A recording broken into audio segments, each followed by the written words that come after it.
did I get down here so early? I don't usually leave until Jeopardy's over. Maybe you missed the final question. Thought it was over. I didn't get it. I didn't get it right. Uh-oh. I thought That's that would be that's a late. big night for me when I get the final Jeopardy question. I'm like, that was. That'd be probably awesome to get a lift. You get a lot of the questions Once right. with 12-foot sidewalls, so you put a lift in. I do fairly well. I find as I get Just older, I do don't 12 have to pitch. recall. They get the answer out before I do. Oh. And I can say, well, I knew that answer, but No, Maybe yeah, me too. I don't blame him. Well, I mean, he could probably get away with the 6-12, but it's recorded. he don't need it though.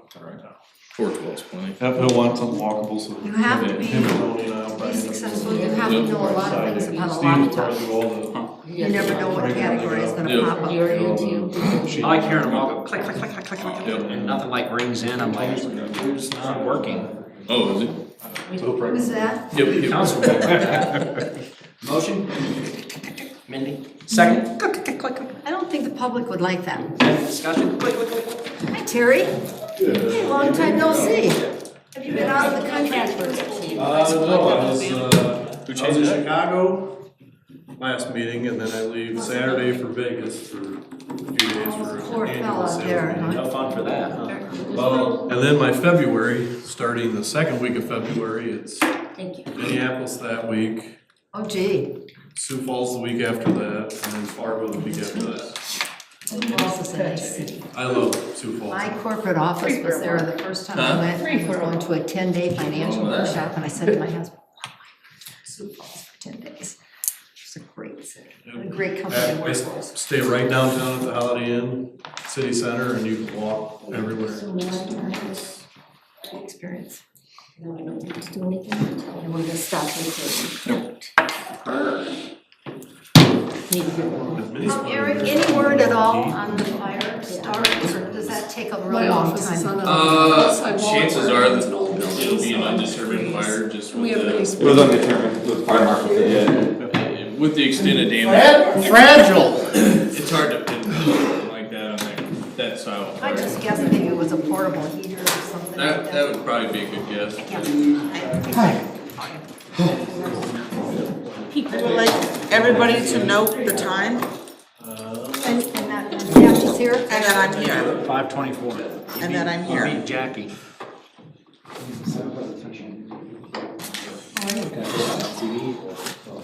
Yeah, cause I don't have the slightest idea how to get it out there. And I'm Like, still not my that socks, runs it, isn't and I here. have my, Do you have a, Yep, stuff office. Okay, I think you're just. More afternoon. at my office. Yeah, I don't have the slightest idea on that either. That's above my technology experience. Yep, nope, I got it, it's sitting right next to my desk. I thought they might just like pass by. Which would be why we need to bring your money. So you have your. So, fat future, if you go like that. Eric, And it you warms busy the tomorrow? fat of the thighs, creates the heat for me, just to let you know. We already have a meeting at 1:30 tomorrow. Do I? Yeah, we do, yeah. Which one's the, about the budget? That's what we do. What? About the budget. The history. Oh, that's right. It's not on my calendar. I knew I had something. How's Thursday? Thursday good?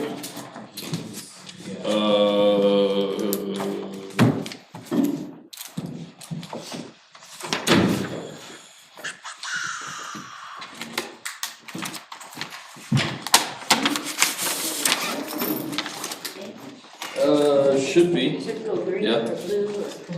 Say 2 o'clock. yeah. Right.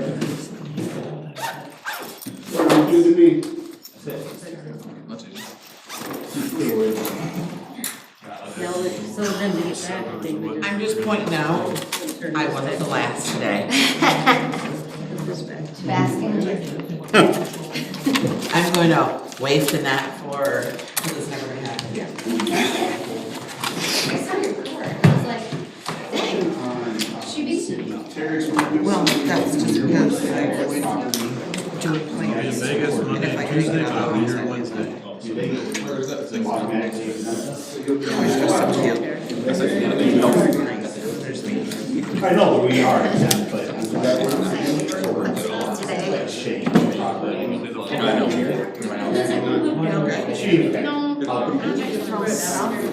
Tax bills what you're That day, probably anytime. I'll give you a So for if the tax example. bills are paid, I'll give you a for example. If I said Canvas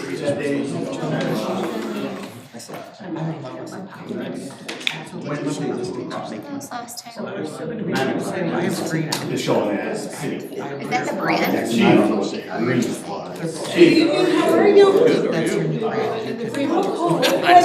Otherwise, good. Yeah. Roads are back. Chief Herman. No, I'm just saying, How are you? we're paying our Chad. Wednesday at 9, next Wednesday at 9. Next Wednesday night? Oh, you did? Check me. Like close to the home or like near here you missed a turn? Okay, I've got like a fortune. The only thing that will affect that is if I don't think. me and Eric are in Minnesota. Yeah. You'll tell him about that, but it would only be, Paperboy bag. Yes. Oh. And then also. Well, that was clear, like the bum bags. But the property tax. You sent me a text and about maps. Yes. But it didn't, I couldn't put it on my screen. Were my comments helpful? Okay.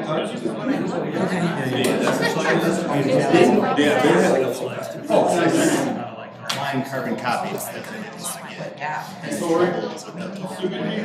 No, not feeling well. So there's not. Where I don't even understand really what I'm supposed to. Hello? Saying, You but- send something to me. Two of them. Because then we call.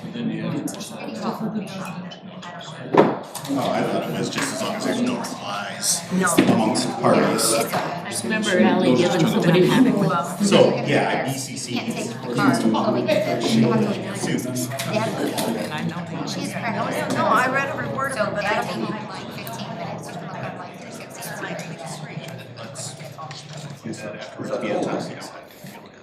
something out at 6. yeah, that's what it was. No, you can wait until your dad gets home. Take you her car. Oh. Because you want to. So we up all night. I'm not surprised.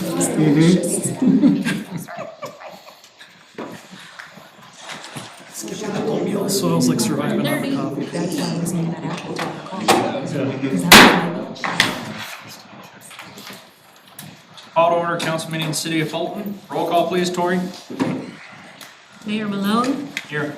Alderperson Boonstra, Here. Berggraf. Here. King, Here. Mask, Here. Radcliffe, Here. Sewell. Here. Van Campen.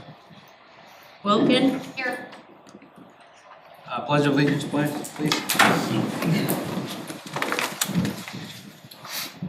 Pledge allegiance to the flag of the United States of America and to the republic for which it stands, one nation, under God, indivisible, with liberty and justice for all.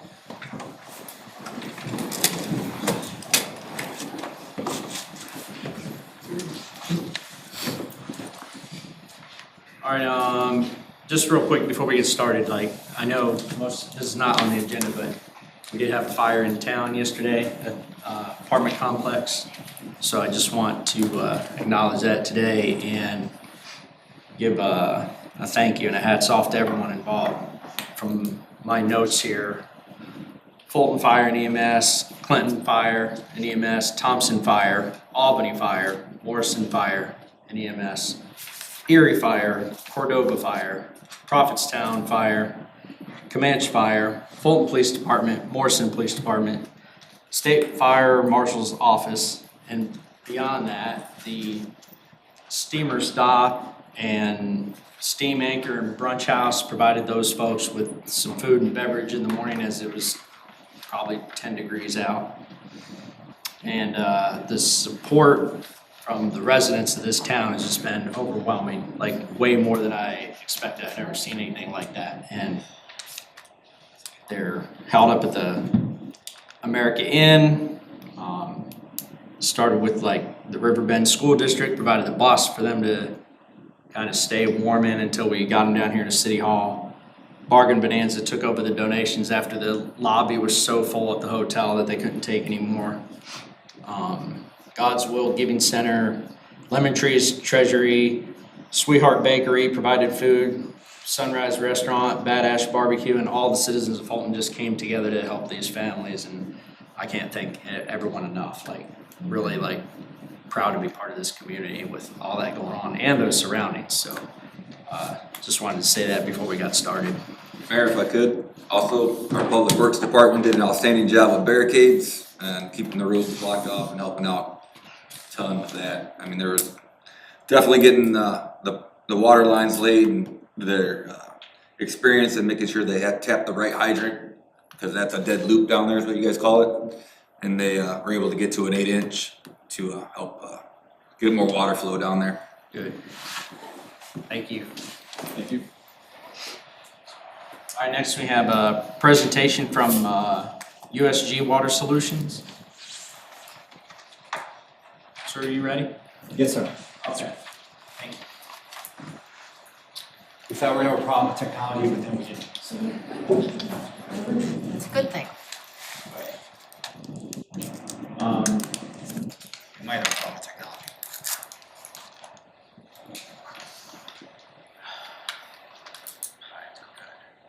Thank you. So, I'm Chad Johnson with USG Water Solutions, and we help with tank maintenance and long-term planning and funding options. It shouldn't be news, or if it is, your tank's in desperate need of a paint job, and inside and out. And I met with Eric at the Illinois Rural Water Association this October, and we help lots of communities in this area as well, like Morrison, Savannah, Thompson, East Moline, Rock Island, are kind of some of our customers that we help. And what we're trying to do is lower your total life cycle costs. So not only now, but moving into the future as well. The fact of the matter is, it was too long since the last renovation, and what that's caused is more costs on the city. So the future plan is to ensure that that tank stays in like new condition, but then also stay ahead of repairs and the coatings before they ultimately fail, and you add cost to the project. As far as the full containment blast, we want to get to overcoats. So it is a different type of method or approach to tank maintenance. So the reality is, you're going to have to paint the tank, somebody's going to paint it for you, and you're going to have to paint it again in the future, and somebody's going to paint it for you. So my goal is to help you with the plan now and in the future, and lower your costs, flatline your budgeting, give you predictable outcomes, and we take on the risk and responsibility of that coating. So we're a professional service company, provide all the engineering solutions, we provide all the service crews and inspection, and then future planning and maintenance as well. So if you bear with me, I'm going to quickly go through this. I don't want to take up all your time, but this is a brand new concept as far as approach and what things cost. So we will try to eliminate the risk and the failures. We want to reduce your total cost of ownership. So that also includes engineering fees. And let's say, in the future as well, if the same mode has been done in the future as it was in the past, you're just adding more costs. So run to failure is kind of like just the way to go in municipalities and being reactive. So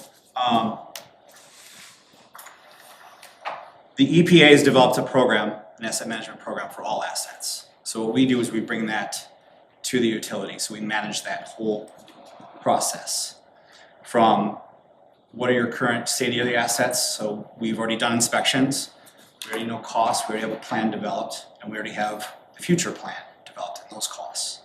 So in order for Public Works or even the administration or the board, somebody needs to manage that plan and own it.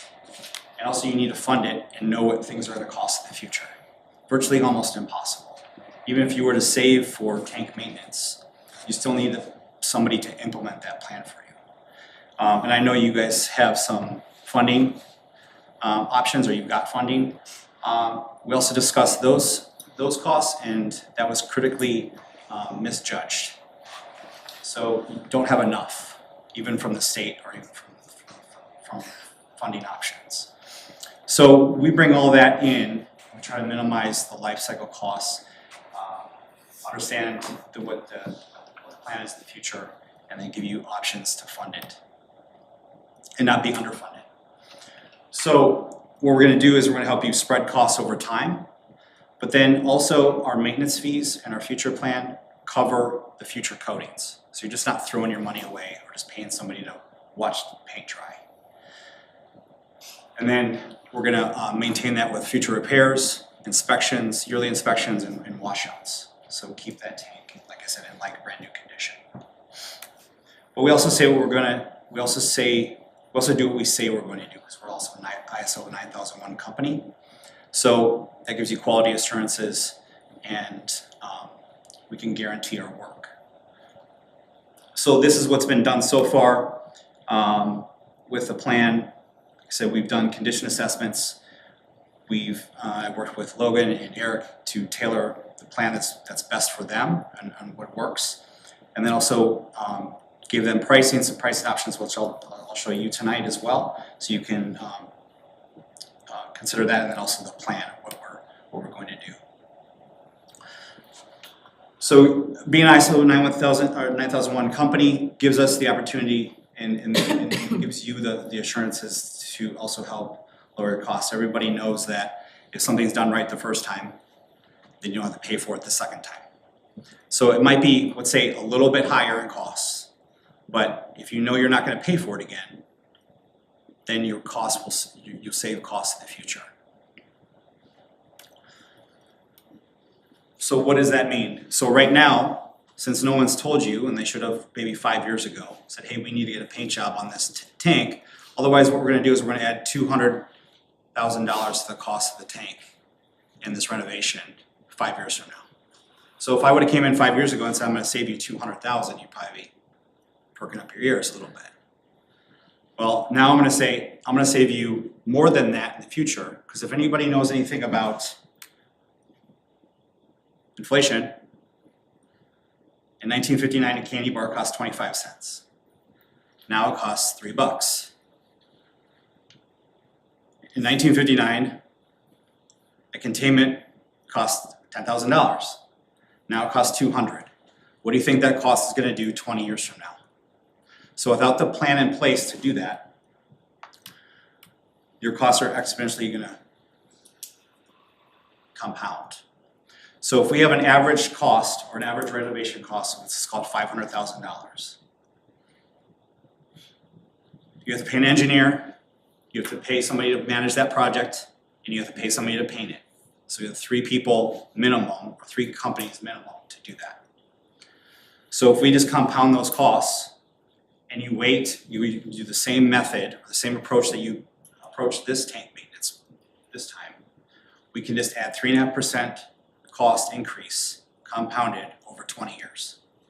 So if I'm telling you that maintenance or the containment costs $200,000 this time, 3.5% compounded over 20 years is about $600,000.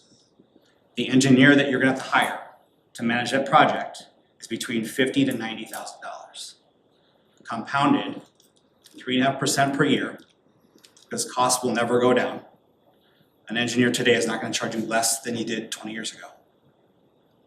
It's about $190,000.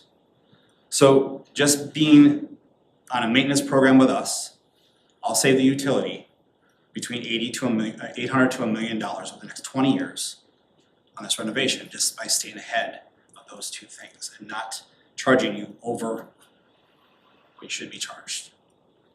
So I'm also going to flatline your budget and give you predictable cost predictions over the course of the plan. So, and these blue dots here, that's how many times I'm gonna paint the tank. So 3 times instead of just 1. with overcoats to protect that tank and keep it like brand new condition. So to give you another example.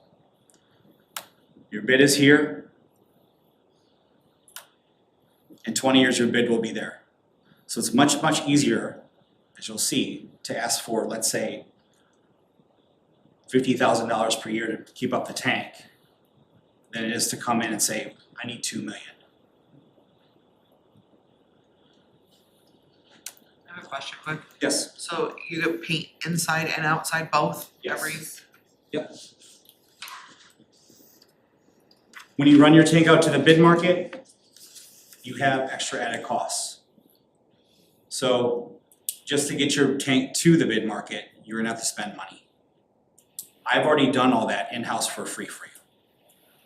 You haven't seen one invoice from me, you haven't heard my name, you don't know who I am, but I have everything done for you. I just saved you $90,000 just by coming in and talking to you. Is what I'm trying to tell you. So, but why do we help? Because managing capital assets is hard, it's difficult to go and find money, to ask for the state for money, so you don't have it, and every other utility in Illinois is asking for the same money. So how do we mitigate that? Well, you have to right size it. You got some money this time, doesn't mean you'll get money next time, and running to failure is the best option, because if you haven't seen the inside of the tank, you're gonna wanna make sure that you have some sort of plan in place. Has everybody seen the pictures of the inside of the tank? Okay. But the main thing is, we own the plan. So if everybody here leaves in this room, USG will still make sure that that tank and the water at full tank, probably arguably the most important thing that we can have is water, especially just for drinking. How do we protect it? So your risk management. Funding, going out to the bid market, you get 1-year guarantees. And I can also say that when they put up the tower, there's a thing called mill scale. That's one of the reasons why your coatings are failing, and one of the reasons why your tank looks like it does. It's because it wasn't properly painted in the first place. Should that go back on the people that? Not anymore. It's 20 years later. Good luck. But actually it comes to the tank builder. So when they shot prime it, they didn't blast the steel, they just painted over it. It's like soap scum on the steel. Then they come and they paint it, then it just starts to deteriorate from the steel. So we're gonna blast all that off and paint it correctly.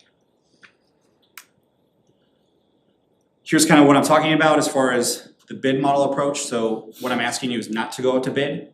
You can through an RFP, but you want to make sure that you tighten up that RFP and get the correct people in. Instead of just some Joe Schmo that's gonna bid $200,000 to paint the tank, which happens. Well, that Joe Schmo might paint the tank for $200,000, but you're gonna get a cheap paint job. So when something goes wrong, the engineer is gonna blame the coating manufacturer is gonna blame the person who put it on, and that person's gonna blame the concession firm, and so on and so on, you have no recourse. Now, when you have a tank that costs $13 to build, $13 a gallon to build, your asset is worth a lot of money. The coating on that structure isn't cheap either. So just because it's a water tower doesn't mean you should get things done cheaply, right? We run a business model where we're a professional service company, so everything is done in-house. And you have one person to go to. And if you're paying us to manage the tank or babysit it for you, I'm not buying the tank from you, it's still yours. But I'm responsible for that coating. I'm responsible for that structure and the repairs that are made. 100% guaranteed. So what we're trying to do is lower your costs, extend the life of your tank. We have some concerns that when we start blasting inside a tank, we're gonna put some holes in it. It's been a long time. But we're gonna fix all that, and we're still gonna make it like new condition. And why I keep saying that is because once you have a like new condition tank, your asset doesn't depreciate anymore, it actually appreciates. And then you get better funding and bonding options because you have more assets under management and your city is worth more. It's called the Gatsby 34 modified accounting approach. So that's also a benefit to the city. The AWWA also believes some of these things. That if you have an asset management program, you will save money in the long run. It's kind of like if you never change the oil in your car. You don't keep up with the repairs, run your car to failure, you're gonna need to replace the engine. It's much more expensive. It's kind of what's done here. I'm not trying to scold you or anything, I'm saying that the old ways of running things up to bid or waiting till failure isn't necessarily your fault, but it's a broken system. So because it's hard to fund for, it's hard to predict, and it's hard to budget, and it's hard to get the right people in, and it's hard to have people tell you the truth of what's actually going on. So these are the things that we included in our plan. We're gonna help with some wireless carrier reviews as well when somebody wants to make changes. We're your babysitter, protect it. So your tank, you can just drive by it and see the same things that we see. Here's where the mill scale option or the problems are up here. This is kind of flaking away. The tank is actually only 20 years old, right? Painted 20 years ago. We shouldn't see failures like this at 20 years. It's down the downslide, but this actually happened 5 or 6 years ago. So it's actually failed much sooner than 20, which is about the life expectancy of a coating. Also, this is an aerial view. So right here on the corner, there's a little building right here. We need 10 feet outside the tank to drop a curtain. Start blasting, paint off, and steel grid and all that, right? Well, fortunately, that building's in the way. It's gonna be inside our containment, so we have to protect that building. So we're gonna put insulation and plywood and everything and seal it up so it doesn't get full of anything. So that's another added cost to site prep. We also have to shut down the street for a little while. And we also need to make sure that we cut down that big tree behind it. And then we also need to make sure that everybody around here doesn't get too close to the containment site, right? Because we're a very, very safe company. We wanna make sure we do things right. We're just not gonna say, oh yeah, we'll paint it, or we'll do this, or we'll do that.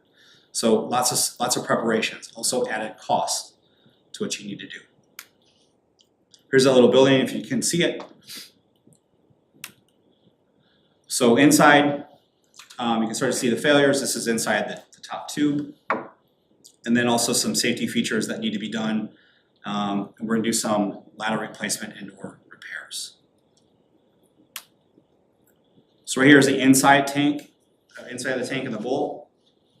You start to see this flaking here. So you have active sheets of paint floating in the top of the tank. And then also, without proper maintenance, the top becomes corroded as well because of chlorine dissipation, oxygen in a nice, warmer, moist environment, wet environment. It wreaks havoc for corrosion.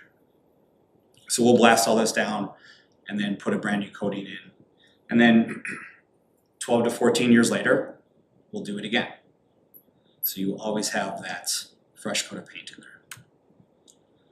there. This is the tube that goes up into this is the tube that goes through the center of the bowl. This is where you walk, or your ladder goes all the way through. So the severe pitting on this, we have a little bit of concern, but we'll be able to fix that as well. Here's some more pictures of the inside. We need to replace a vent, so some of this happens because it's an inadequate vent. So it's about this big, it should be more like this big. Improper venting, water main breaks, fires happen. If things happen too fast and the vents are not adequate, that rush of water outside will actually crush your tank like a can. It's that easy. The steel's only a 1/4 inch thick, right? It's not 2 inches thick or anything. This is also a concern, so when wireless spreaders come up on your tank, this is a safety concern. This is what we call a trip hazard. We wanna make sure that this is done properly, and it will be, take control of that whole situation as well too. So we'll be the direct contact with all wireless providers. So what about pricing? Hold on, oops. Here's the inside, so this is like I said, this part here is what the tube to the top, right? You come out on the other side, you patch and look inside. So all this needs to be replaced, and we're also gonna replace the, these right here I'll use the word illegal. They've killed more people than they saved, so this is a rail climb. The problem is you can put your harness upside down and it doesn't stop anything. So if you did that, you didn't know what you're doing, you didn't stop till you hit the bottom, which defeats the purpose, right? So we need to replace that. That's not OSHA compliant anymore. This ladder also isn't either. But we'll replace all that and then do some blasting. Here are the landings. So up on each level, condensation sits on the tank, landing starts to corrode. This is kind of where you step, so it's kind of important. We also want to make sure to keep up with that as well. Here's another rail climb that we're going to replace. So what does all this cost, right? Important.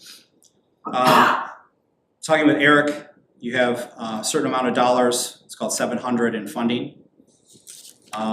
But this tank, to get it back to what you need to get it to, is more like 1.2 million. Pretty much a shortfall. So what are you going to do? You can go back and ask for more money. We could readjust something. You could do that. You could not have a plan in place and still need to find the money and go out to the bid market and hope everything works out. Or you can come to an organization like ours, and then we'll give you funding options in order to spread it out, shortfall. And then instead of taking out another loan, that money that you're spending, say like a loan payment, goes towards the next renovation and keeps repairs on top of everything. So you can spread it out 4 years, and then your maintenance fee goes down to $51,000. And by that time, at year 5, we're gonna paint it again at year 12. So you're pretty much already halfway to another renovation schedule. So that's where we flatline your budget and make it easier. Instead of asking for another 1.2 million, let's say it stays the same 20 years from now. We just fund for 50,000 or 55,000 per year. For the request from Logan, I did some quickie math to see how much it would be for, let's say, a 5-year spread, which we can do. We can actually go longer than this. And that's about 190,000 cash shortfall. But what I'd like to say is these numbers here include the maintenance fees as well. So you're paying for us to manage a tank. We're just giving you longer to pay for it. If you paid for everything year 1, your maintenance fees will start year 2. So the spread stays in there. Does that make sense? Am I making sense? I'm just wondering if I should go home and drink water out of my fountain tonight. What's that? I said, I'm just wondering if I should go home and drink water out of my faucet. Oh, no. So, no, they do a great job of making sure that you're in compliant, right? Your water is still passed, it still passes, it's not contaminating. It's just a matter of that structure. It's very, very important to pressures, especially when there's a fire, right? You have to maintain that tower and make sure it does not fail. So we're getting to that point though. I wanna make sure, I'm not trying to scare anybody or whatever, but obviously you know you can't wait any longer. But you wait much longer, you're gonna start getting holes in the tank. And then you're starting to think about other options as far as now we have to either replace it or what do we do? So you have to start, and I think the goal is to get here and make sure that we get something done this spring or this summer in order to address the problems.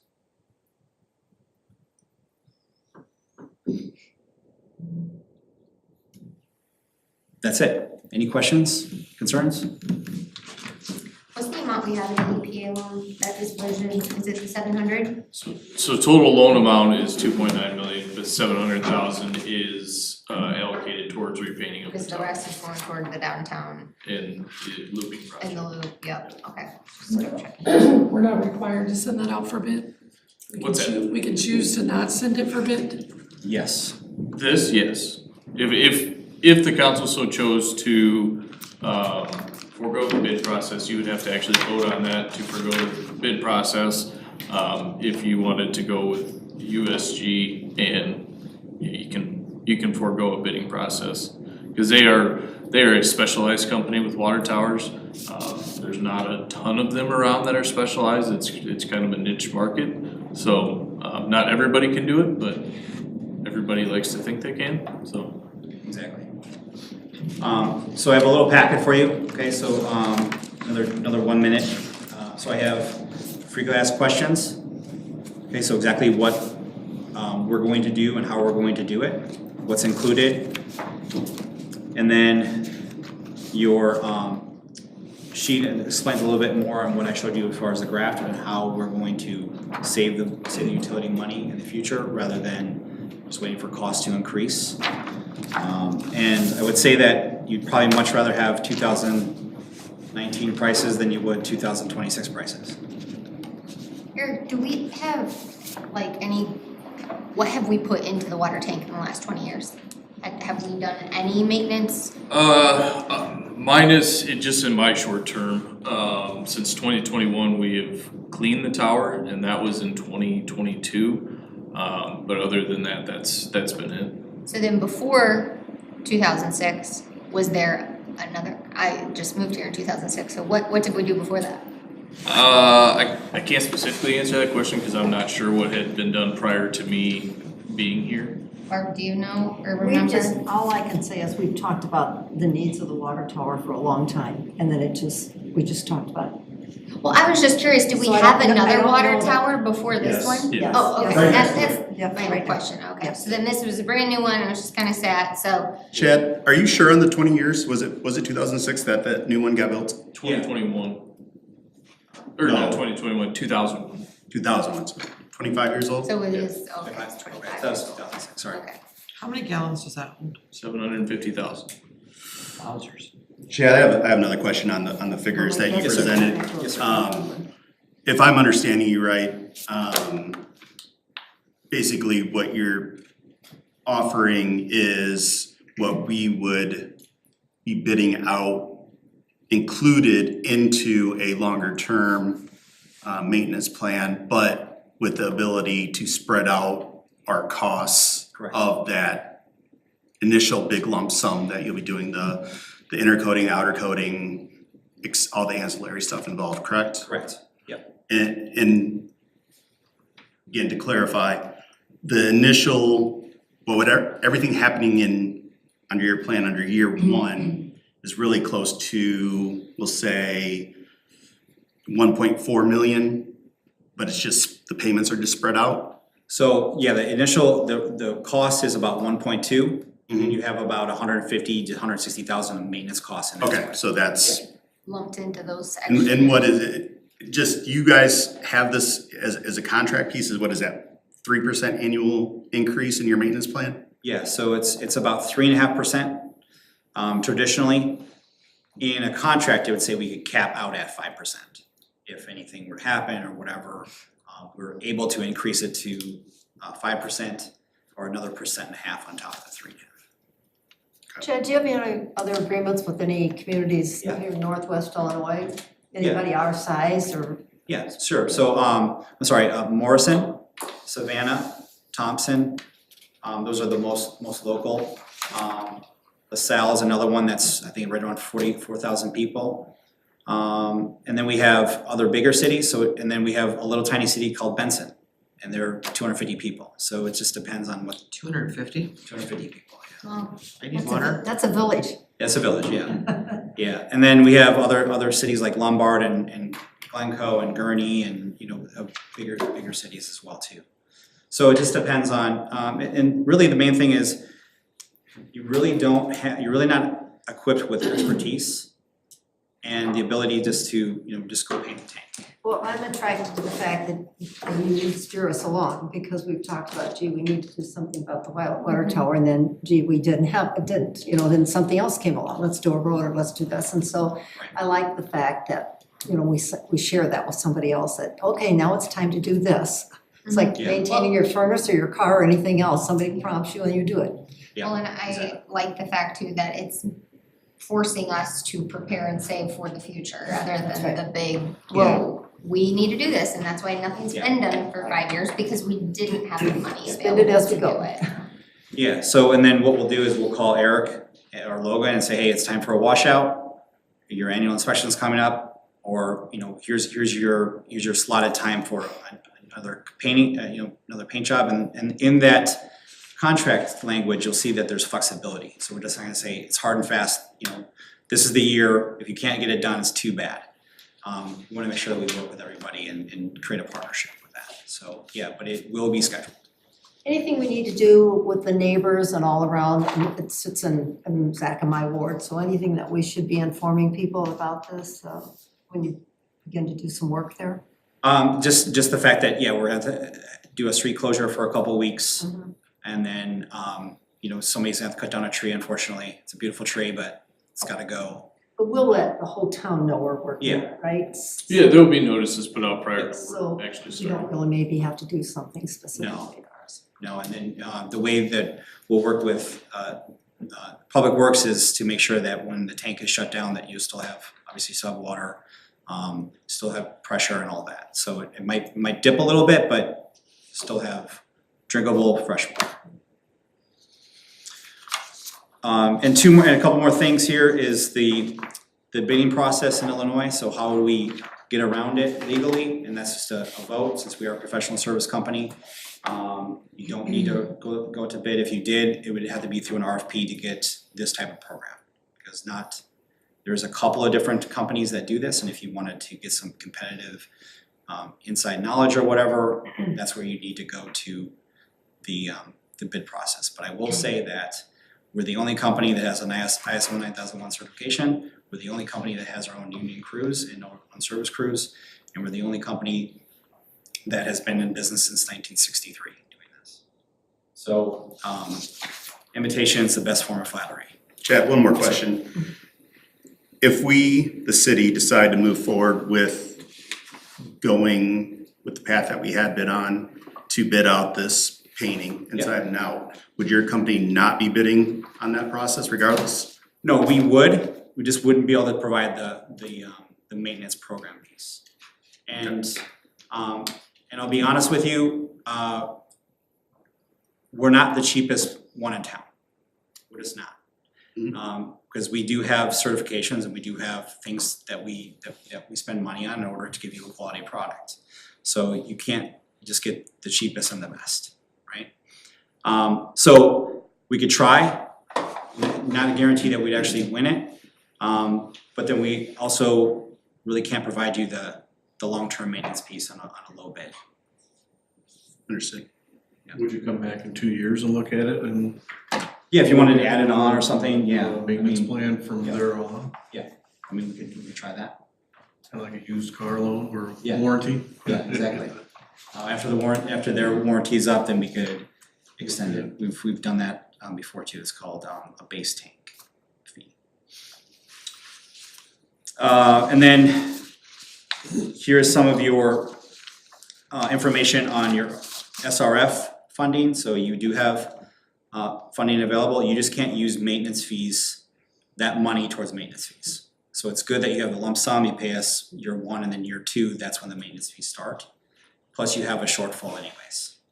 So, and again, in your bid piece, we wouldn't be able to spread costs. Sure.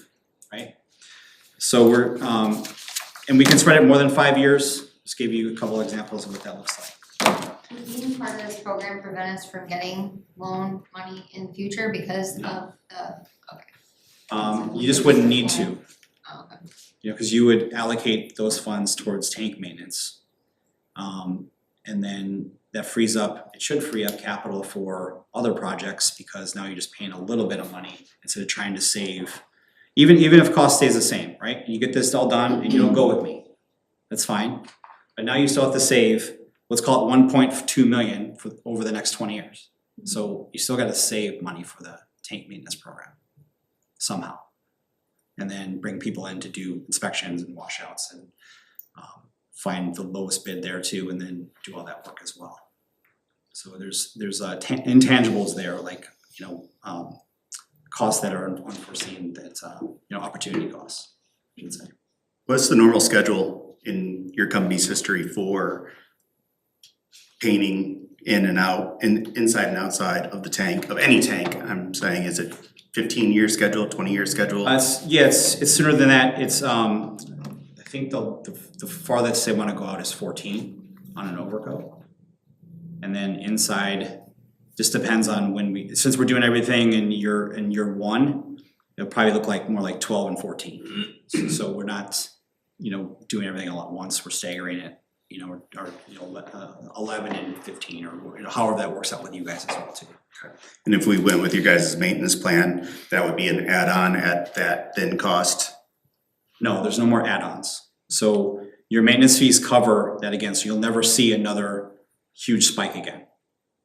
Okay, it covers. So we never have to pay, so if we went with this plan in year 14, when it's time to repaint the inside and outside, that's included in these ongoing fees? Yep. Okay, so it's like an insurance plan. It's the same. Yeah, except in the insurance plan, you get a brand new car at the end of 14. I've often said that, I go, would you pay $1,700 a month for your insurance, your car insurance? And everybody say no. I'm like, well, you didn't hear what I'm gonna give you. I'm gonna give you all car washes, you know, scratches that you're paint are gonna get fixed, you get all oil changes, if you burn your seat with a cigarette, we're gonna fix that, and then we're just gonna keep it like, you know, we're gonna replace the engine if you need it, you know, it's just gonna be a brand new car every year. I mean, of course, yeah, well, sure, I would do that. But that's kind of what we're doing here. But no, you wouldn't see any more budget spikes, and that's the purpose of flatlining your budget, you know exactly what you're getting. And to your point, Zach, is if, let's say, you know, we're all human, things happen, let's say coatings start to fail. We messed up, sorry. Well, we'll fix it or paint it again before your scheduled time, because it's guaranteed. And we're not gonna go, you know, we're not gonna go 20 and let it fail, because now we have to worry about how we're gonna fix that. So we're partners in that and keep up with the maintenance before it gets out of control. Good. And the stuff inside, we touch all that up. We're cathodic protection, so nothing will corrode or degrade. Thank you. No problem. Thank you. You can, thank you. And then make copies or whatever and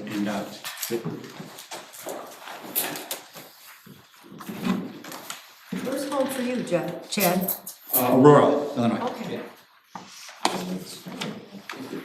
right, I don't believe we have any appointments. Any communication from visitors, Tori? No. All right, next item is the consent agenda.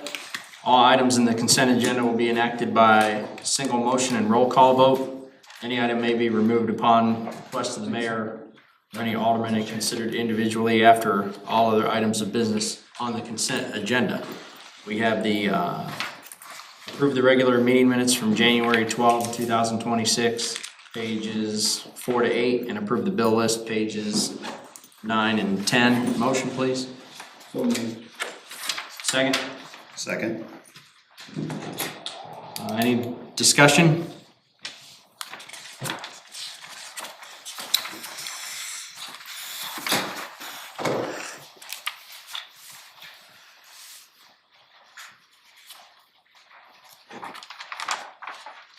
Oh, I did have a question on the bill list, I apologize.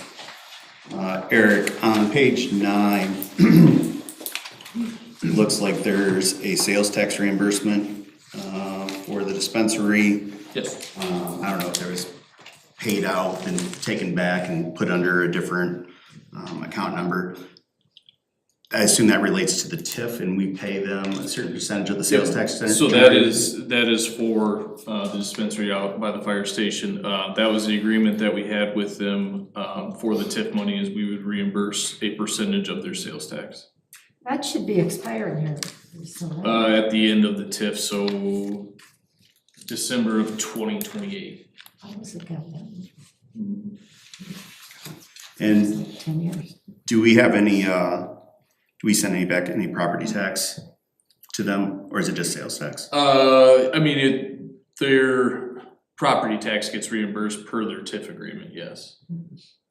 That's how majority of our TIF agreements are set up. Sure. Yep.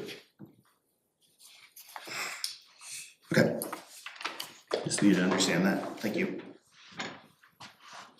But that was like a 10-year TIF. So was it 20? Anyone else? Been out there since- Most TIFs are 20 years.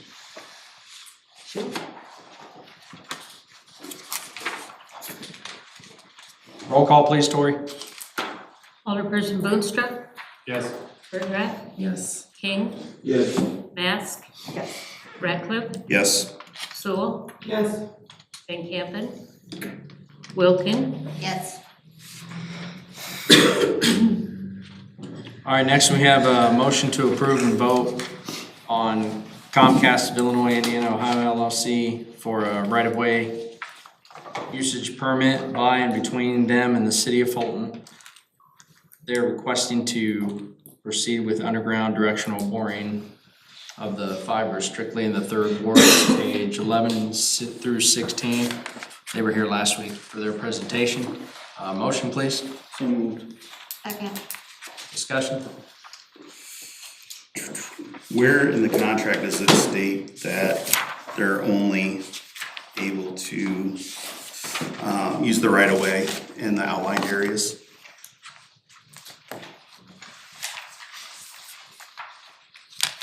I see in section B, page 11, the right of way defined. Also, section B of page 12, aerial and underground construction. As I read it, to me, this basically gives them the right to put it wherever they want to within the city limits, as long as it's within the public right of way.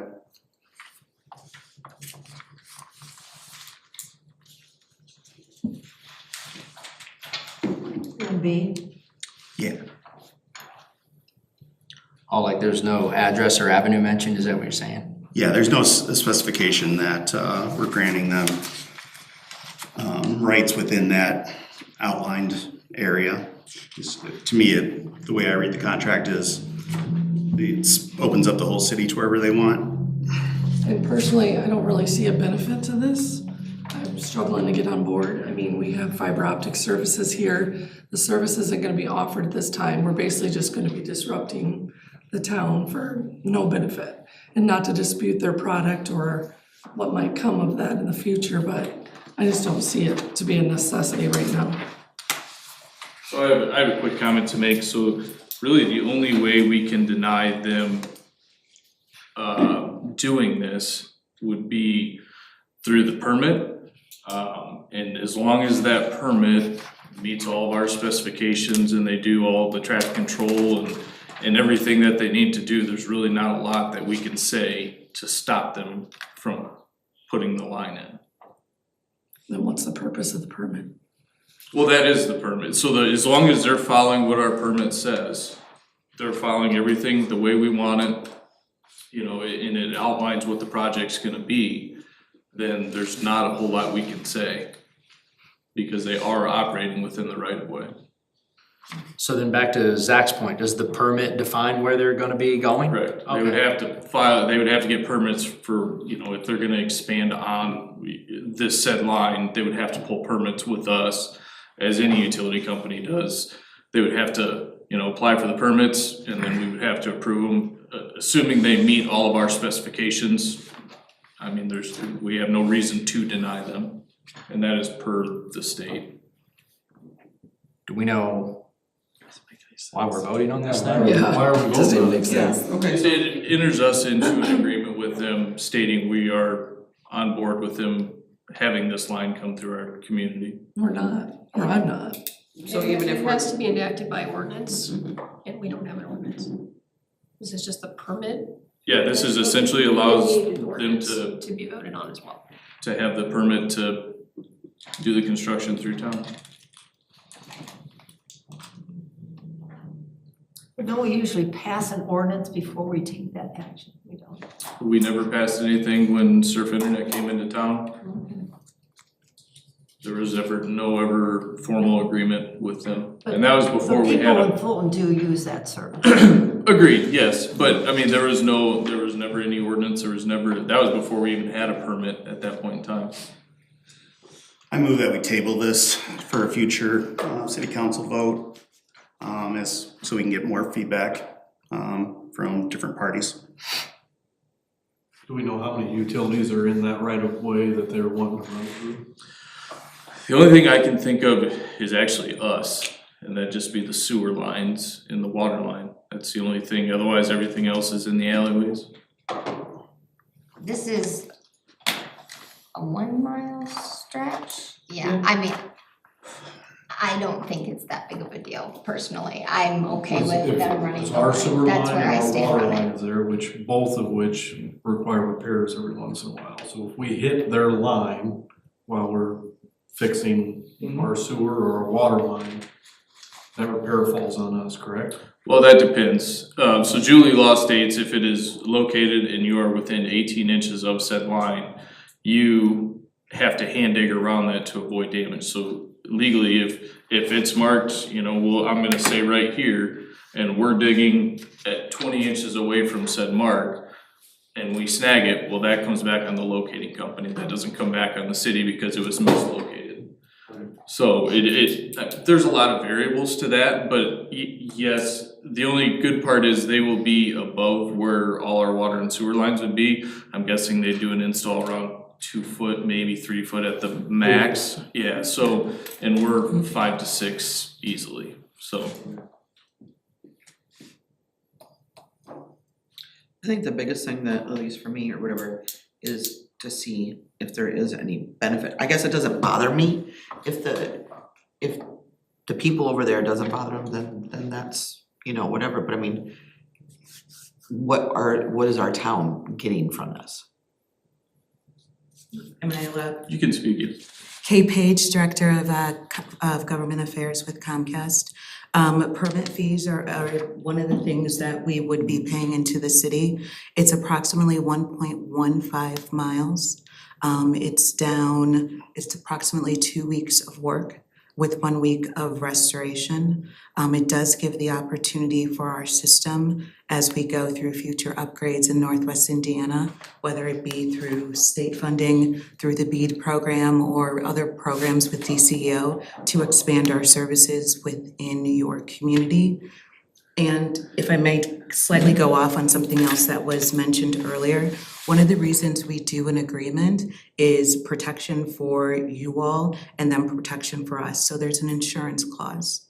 So our insurance, whatever you all require, we usually go above and beyond that.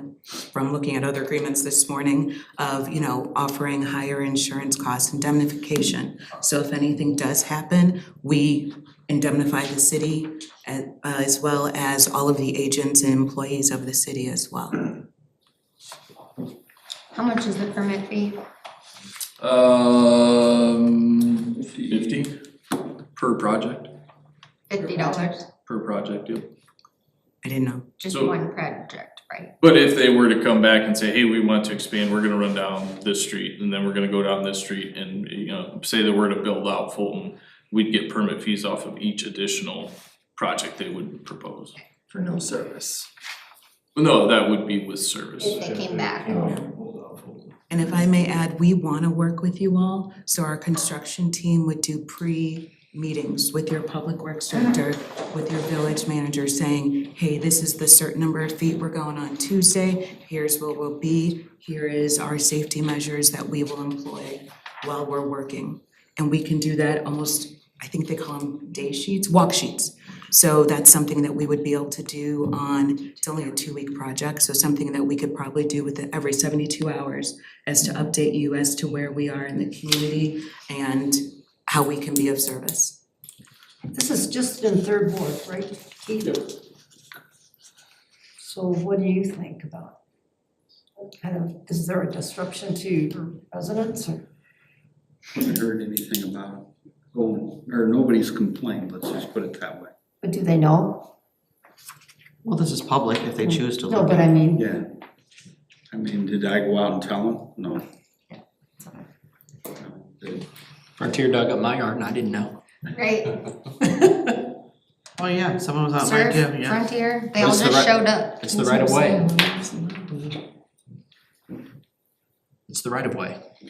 Like Eric said, if they apply the permit and they're following the, As long as they follow our ordinance and our permit, really not a ton we can say.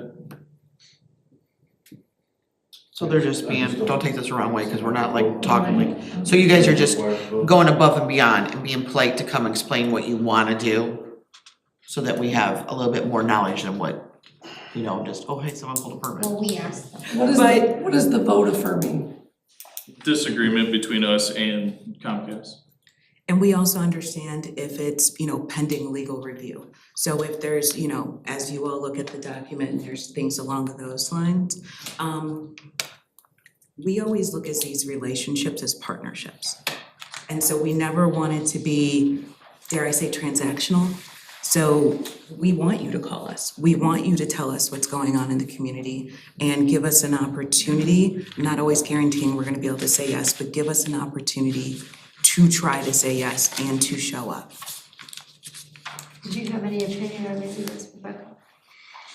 I've looked at it when it was first sent over to me. Now, my concern is this is purporting to be the permit. This isn't purporting to be, well, we're now gonna issue a permit. This is purporting to be the permit itself. No, they would actually have to fill out an additional permit.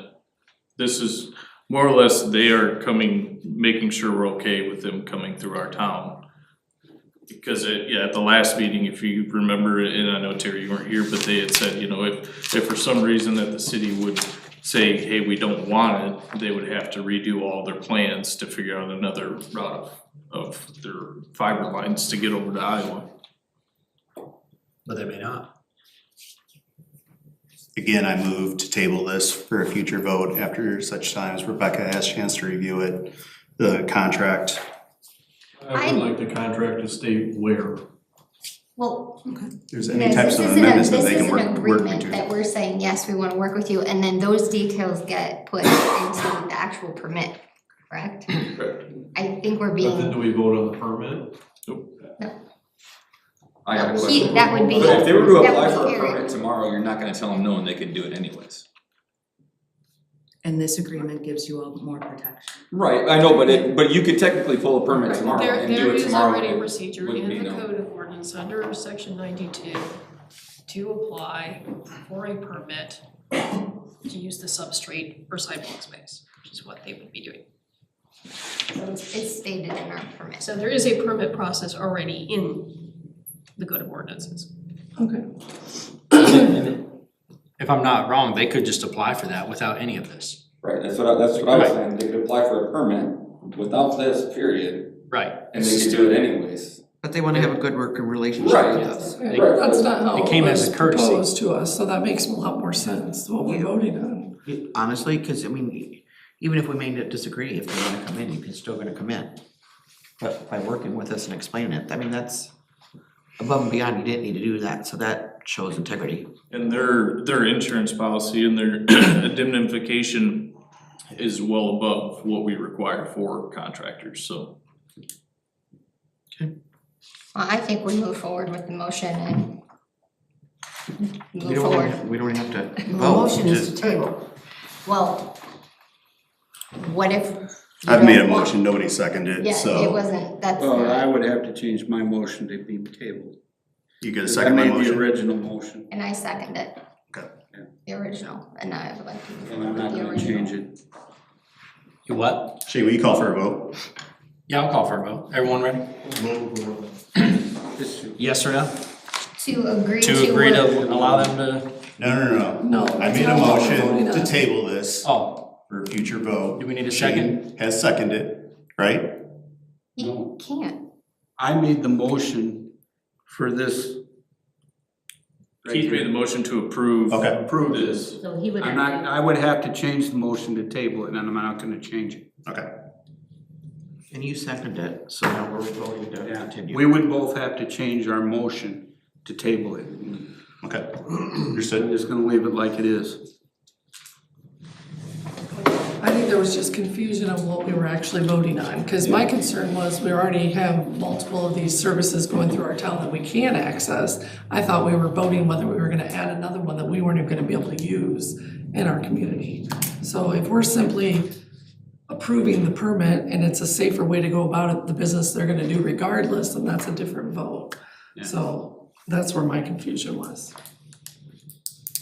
So we're And the gonna, way they explained it last time, Mindy, was that there's the option down the road that they may provide service to Fulton, and it's already there. Okay. Am I right? Correct. Yeah, I understood that. if we wanted to go there, it's just an option, okay? All right, are we ready to vote? Roll call, please, Tori. Alderperson Berggraf, Yes. King, Yes. Mask, Yes. Ratcliffe, No. Sewell, Yes. Van Campen, Wilkin, Yes. Boonstra. Yes. All right, next we have a motion to approve and vote on the purchase of the Niederhoff property, page 17 to 23. Motion, please. I make that motion. I'll second. Discussion, you have a new, Thank you again for coming. Thank you for having us. Thank you. thank you. You have a new purchase agreement at your seat Yeah. here. So there's a new copy here because the copy with the change, not necessarily over to increase the title insurance amount to the 31,350 reflecting those pieces, so that's what's on the printout you have. So if you can make your motion to approve it, to get to that change. I couldn't hear you, Rebecca. Say that again. The purchase agreement that you have in the printout is a correction because the copy that had the change to the title commitment didn't get into the minutes. Okay. So the title insurance is now listed at $301,350, which is the total amount for the two persons. I'm So if you can, I'll change your motion to approve it with that correction to the agreement. All right, I need a motion to So moved. approve the Second. 31,350 amount.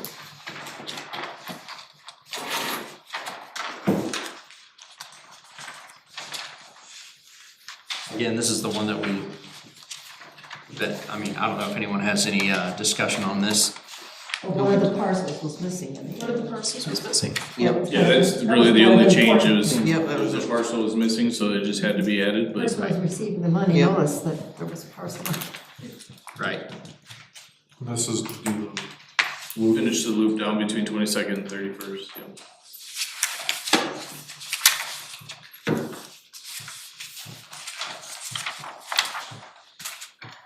All right, roll call, please, Tori. Alderperson King, Yes. Mask, Yes. Ratcliffe, Yes. Sewell, Yes. Van Campen, Wilkin, Yes. Boonstra, Yes. Berggraf. Yes.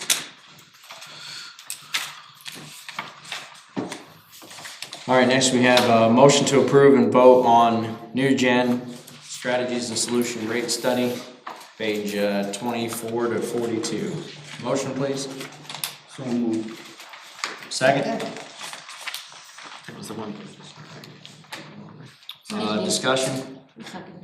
So this is what Eric gave us a copy last time, starting on page 28.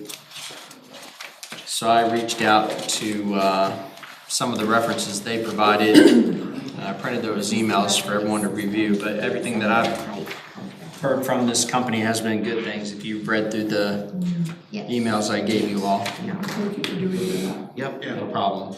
Also, at Barb's request, I had talked to Barb this morning, and she was asking if there was any smaller communities, maybe similar in size, to Fulton. Now, he didn't have any in Illinois, but looks like he has a handful in Virginia, ranging from 850 people to 2,700 people. And then a couple in Maryland, anywhere from 2,500 to 4,300. So they do work with smaller communities too. They just haven't had the opportunity to work with one in Illinois yet, so. Everyone was pretty big, I mean, all Yeah, the suburbs correct. that they were, Yep. there wasn't not a single one of them. That was my, yeah, I'm trying to think that too. So they know how to take care of us. Yep, Well, and just, I was kind of like, is it So, unrealistic for a community our size to So afford I- this type of company? That was kind of my Jackie thought. had requested I reach out to potentially another company. So I did another company, it was a company out of Chicago, that was recommended to us by our Spear Financial representative, Anthony. So I reached out to them and they said, we can definitely take it on, but we're gonna hire Nugent to do the same thing that you guys are already gonna do. So So it's essentially, almost we're like a cutting the seller. middleman out. Yeah. So, yeah, we were gonna do the same project, it was just gonna cost us more because Right, there's Because another there'd be a company. middleman, yeah. Exactly, so, Almost like a broker, yeah. There's nothing wrong with the so it was at their recommendation as well to just cut Go them out of the direct. middle and just go straight to Nugent, so I just thought I'd share that with you guys. Besides these recommendations, have you seen any actual study from any of these towns? Like, as far as what they were doing, I guess what I'm looking for is, okay, what's an example report look like? How is it usable for you and for the council when setting future rates? I haven't personally seen one from one of these communities, in the conversations that I had. It was shown to me some other ones that they had done, not specifically Illinois communities, but, you know, it essentially takes the next, you know, and we can decide 5, 10, 15, 20 years, however we wanna do this, what our rates are gonna look like, what our financials will look like for water, sewer, storm sewer, and help us make a better financial decisions moving forward with how we're gonna do rate increases based on the projects we have coming up. How much was this? 44. So paying that amount up 44,700. front just gives us a plan, So- basically a roadmap for Public Works to. This gives us a roadmap for where we would need to make the changes, how much every year, so that way we're not, you know, like, okay, here's what our budget is today, well, we didn't, you know, do an increase enough for last year, so now we have to double it. You know, cause we are looking at even the lead service line inventory, or the replacement, I mean, we're looking at potentially $9 million. Obviously, we're working through that, we're hoping to get some funding where we don't have to pay it back, but that's never a guarantee either, so. They will identify these things and have it mapped out for us, and then that would also allow us to go out for fund grants and funding through. This will pretty much allow us to, alright, this year your rate's gonna be, and I'm just throwing numbers out there, you know, we gotta raise it this year 8%, next year will be 5%. You know, so that way it's all calculated out, and then we know where we're gonna be as far as our income level, and then, hey, say we didn't get that grant, but look, we can still move forward with this project. So this gives us a better financial sense of where we need to be to afford to do, you know, the lead service line replacement, potential for a new wastewater plant here in the next 5 to 10 years. It just gives us that roadmap of where to move towards and what we need to do to make it happen. But to be clear, it's just a one-time 44,700. Correct, it's a one-time fee. Where would that money come from? Is that a Water- water and sewer? Water sewer depreciation fund. After they give us that map, do they stay in touch, or is it kind of their consulting's done at that point? I'm sure we can enter into some kind of agreement and, you know, reach, you know, say a 5-year mark, hey, let's reevaluate what we're doing to make sure we're on course for what we're looking that- at. All they give us is 5 years? No, I think if I remember right, it's been so long since I talked to them, they'll do up to 15 years on rates to let us know where our rates need to be. Is this something that the strategic comprehensive plan could do for us? Since this is a specialized item, based on rates and based on what we have. There's not a lot of companies that do it or specialize in it. Especially engineering firms don't like to be considered financial people, so they shy away from it. They'll give you an idea of what something would cost, but as far as the financials go, they tend to shy away from that because they don't wanna be stuck saying, hey, I told you this, and now we're at Z, but, you know, hey, we told you it was gonna be R, you know, or whatever it may be. So they do a lot more in-depth look at our financials, you know, past and then future, to make sure we're headed in the right direction.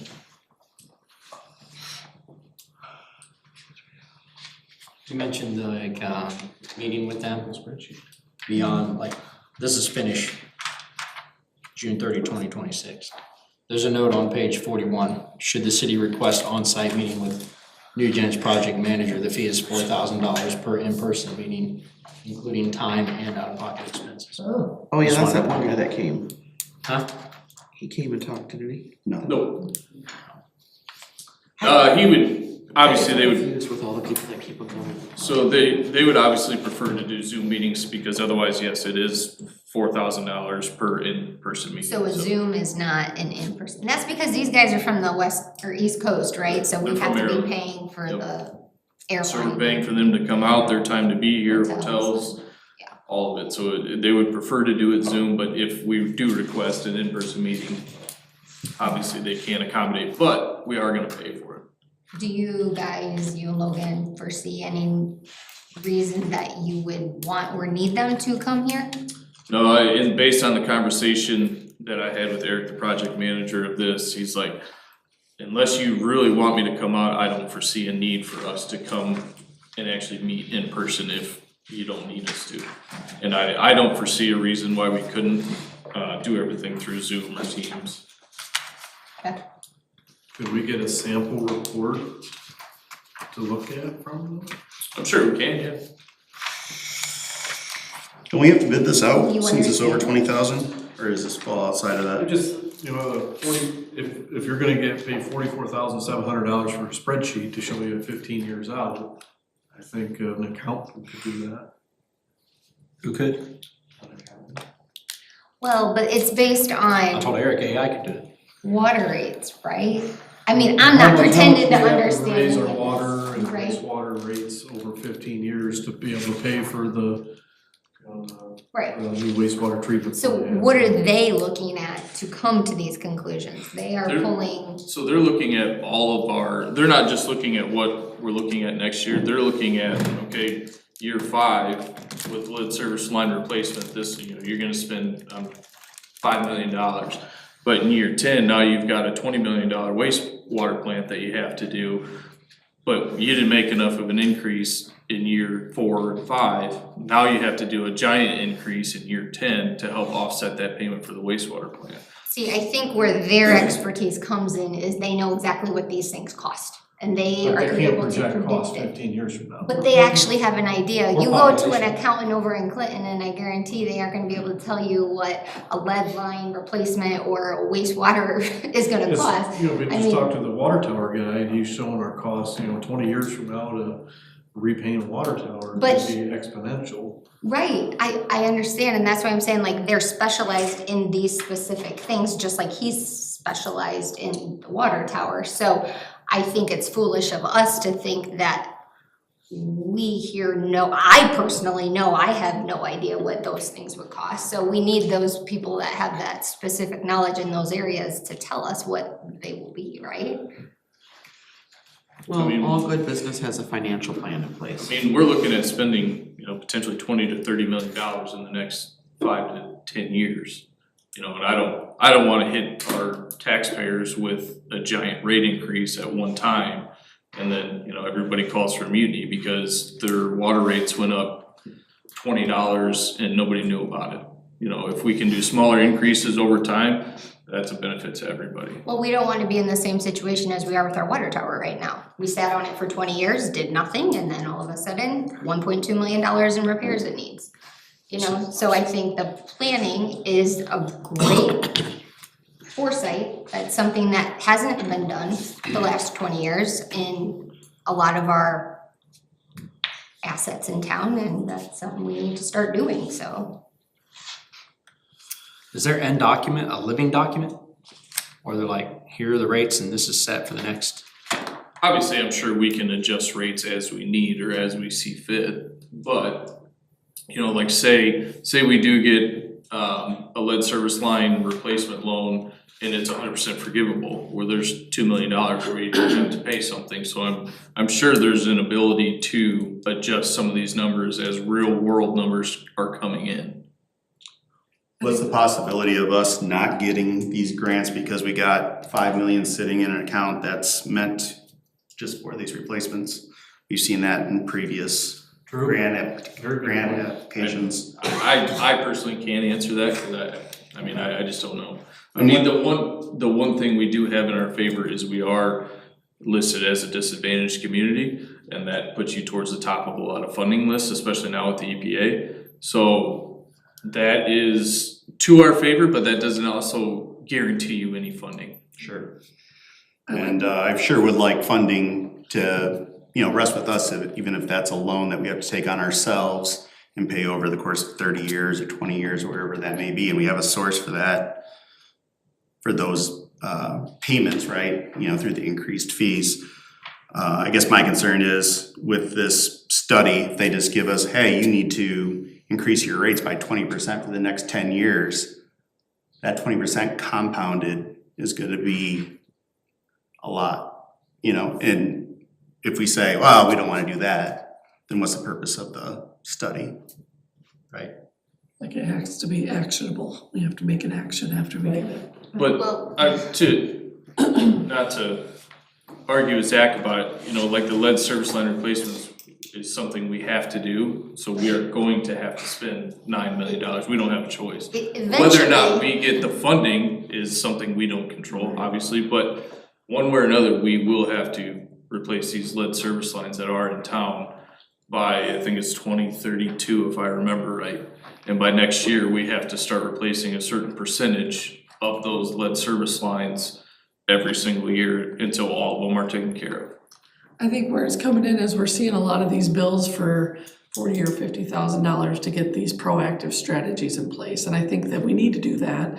I think that what we've run into in the past is we don't have these strategies in place, and then it's time to make a move, and we don't know how we're gonna fund it, we don't know what the game plan is gonna be. It just feels like, I think with the strategic and comprehensive plan, then the gentleman that just spoke tonight, now this one, these are big chunks of money going out for this planning. And I guess we just need to be secure in the fact that we're gonna take the plan and then we're gonna put it into action, when we spend these monies. I think you bring up a really good point, Mindy, and I think that, we're a council that has an opportunity to actually plan for our future councils, so they aren't sitting like we are right now with emergency things. Yeah. And for us right now, it feels overwhelming because we're like 50,000. Well, I just asked, is that always the same money? We would be doing a service to our future councils by setting up these things now. I think if we kind of wrap our mindset that way, we are actually planning for our future, and they will be like, oh, there's money for that, and not, crap, we need $1.2 million to pay in our water tower.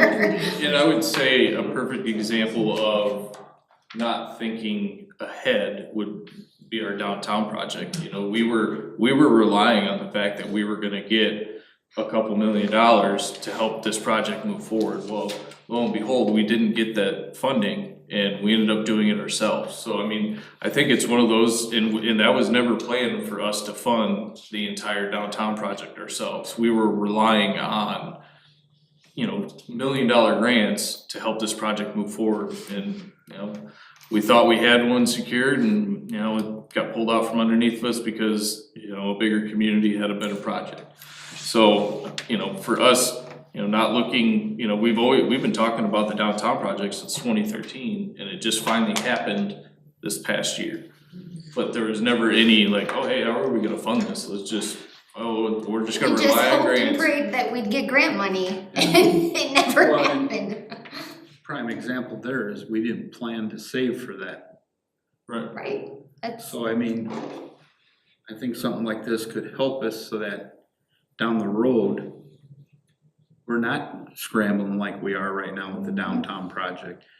You know, we've got that money set aside so that if we don't get any grants, we're good. Cause I know Zach had said in a previous finance meeting that, you know, with a lot of these projects, you know, we should be able to try and fund these projects ourselves and not rely on these grants because you just don't know if we are gonna get them. And if we Yeah. do, it's a bonus, yeah. Well, yeah, correct, yes, if we get it, it's a bonus, and then we can reallocate that money towards something else, but if we don't, we've planned for worst case scenario and we can still move this project forward.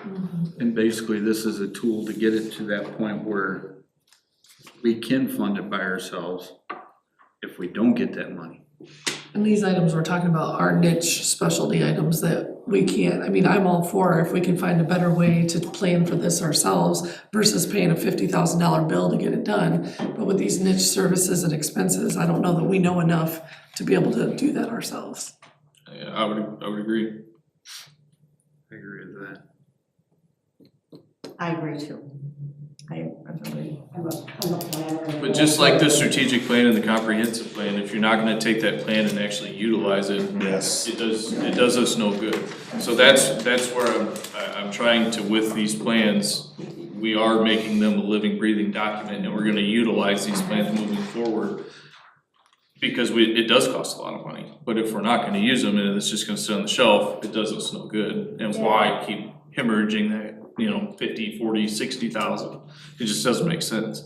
And I think that's the key statement to make, Eric, is that we get regular information Sure. on how this is going. Yep.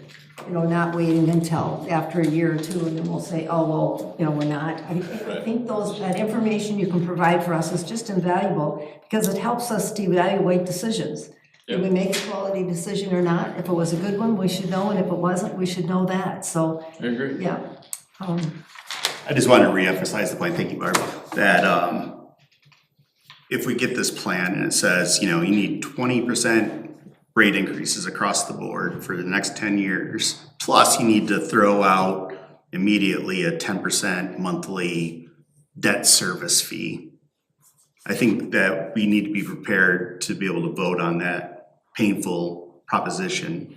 If this is the plan that if we're gonna make an upfront payment on it, that's something that we have to look forward to. If we're looking into that, all right, let's find a way to fund it ourselves. I mean, the only way you do that is with additional money, and that's gonna be painful. Do these people, when they give you your plans, like, say you could do this rate with 100% funding, or you could do this rate with 50% funding, assuming you're going to grant allocate, you know what I'm I saying? don't know specifically, but I would imagine there's a way we can make this a working document to where we say, you know, oh, hey, great, we did get the $2 million in funding, we can move forward with phase one of lead service line replacement. Now we can reevaluate, you know, what we're bringing in, you know, compared to what we thought we were gonna need. You know, worst case scenario, hey, this is what you need to do, but look, we got the funding, we can do 5%, you know, just throwing numbers out there, but. Yeah, okay. And let's set our planning meeting and talk, when we talk about goals and stuff, take a look at what we're doing with our gaming money and our money, and let's do something really good for the taxpayers. And I think investing in this kind of a plan that guides us is a good thing, and let's take a look at how can we better spend, how can we spend those monies? Just have a conversation on that. I think my only concern is population, like, they're gonna give us numbers, but they don't know if the people living here are gonna increase or decrease. Well, you could say that about any community though. Well, sure, but they're like, we pay them and they do this study and they're like, this is based on 3,500 people. And here are your rates that you need to do every year, and then 3 years from now, 1,000 people move out of town. Well, it'd be that's based not on, gonna happen. it'd be based on housing units. That's not good. Yeah, So we have I don't 17 think we have to worry about that It type would of be, fluctuation. that number would be based on how many services we have, which is 1,700. Okay. Oh, okay. Just for someone that uses a lot of water, I would like it to be gradually increased. Just say, Should have a lump sum. I would like If to, we- I mean, for someone that does do, or people that have swimming pools or stuff like that, I mean, it would hurt to get like massive jumps. Well, we're still gonna have the ultimate say on what we determine the rate jump Yeah. to be. I mean, Well, right. Cause we're gonna be able to look I understand what at you're the- gonna say, Zach. Cause before this is actually approved, like the final draft is approved, I'm sure we're gonna be able to provide feedback to them and say, hey, is there what would we be able to do with a lesser percentage, where would that put us, in 5, 10, 15 years? I'm sure we can make different versions of this to potentially project where we're gonna be, but. Again, it's like an insurance policy, we don't plan on having an accident, but we make sure that we have the most we can on You them. pay and pay a lot for the insurance, right? No, yeah. You don't have 3 teenagers. Wow. I've had 3 teenagers though. Well, and I think some of these references spoke to like how the benefit it was to them already, and how they saw the cost savings, so as long as we're seeing that as well. We have the safest driving record for our insurance. Age-wise. Anyone else? No, but I'd just like to comment, I really appreciate the discussion that the council's had tonight on all these topics, it's been good. Thanks for giving us the information and talk about it. Well, will we vote twice? Will there actually be a contract we have to vote on as well? No, you'd be voting to enter into an agreement with NextGen. So is that what we're doing now? And that agreement's, Motion to approve and vote on. I think that the motions need to be worded a little more specifically when we're, because it was confusing with entering the agreement with Comcast and this, like, it doesn't say what about new gen strategies are we approving? It just says approve and vote on. To do what? To You know what I'm enter saying? into a contract with New Gen Strategy and Solutions for the rate study? Yeah, I just think it needs to be a little bit more specific for future minutes.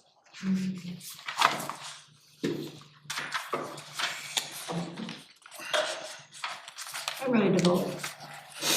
Anyone else? Roll call, please, Tori. Alderperson Bass, Did we make the motion? Who made the motion? Yeah. King and Wilkin. Oh. That was a long I time hope so, ago. we've been talking about it for 20 minutes. You gotta make the motion before Yes. you talk about it. Alderperson Ratcliffe, yes. Sewell, Yes. Van Campen, Wilkin, Yes. Boonstra, Yes. Bergera, Yes. King. Yes.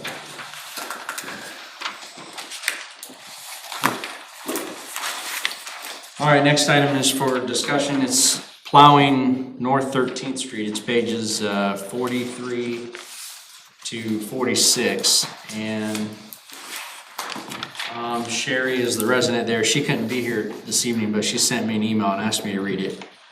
My name is Sherry Letchford, I live at 112 North 13th Street. We originally built our house, the city was scheduled to put in the road to our driveway. It was first set up for the fall of 2008. That is when they moved in, 2008. Then they rescheduled to next spring, and then they rescheduled again to the next fall. When fall rolled around, we were told the city was not going to build our road because they did not build roads to one house. We would have to build our own road, and it would be a private road. Over the years, I discovered there are roads going only to one house that are plowed by the city. I have also, in the last couple of years, struggled with getting the city to plow all the 1,200 blocks of First Avenue. I recently discovered that my road is not listed as a private road, but is a city street, North 13th Street to be exact. I am requesting that the city plow all 1,200 blocks of First Avenue and plow North 13th Street. Thank you for your time, Sherry Letchford. Now, you'll see, How do you spell her last name, Shane? Latcher, Letchford. no, Letchford. Letchford, sorry. Now you'll see, on page 43 is the council meeting minutes from June 2006. That's 2 years before she bought her house. And in the second paragraph,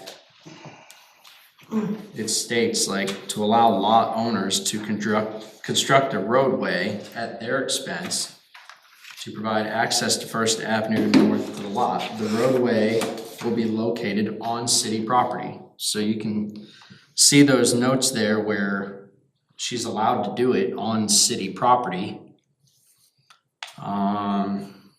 This is for somebody else though, right? This, She didn't buy her house until 2008, this happened before then? well, I discovered another document today, but yes and no. Yeah, this is the same property. Okay. It's, it seems that maybe, well, I'll get into hypotheticals here in a minute, but page 44, 2009, it says the license agreement with Mr. Hahn and Mr. Brinkman dated June 13, 2006 outlines the city would not be responsible for snow plowing. That's the 7th paragraph down.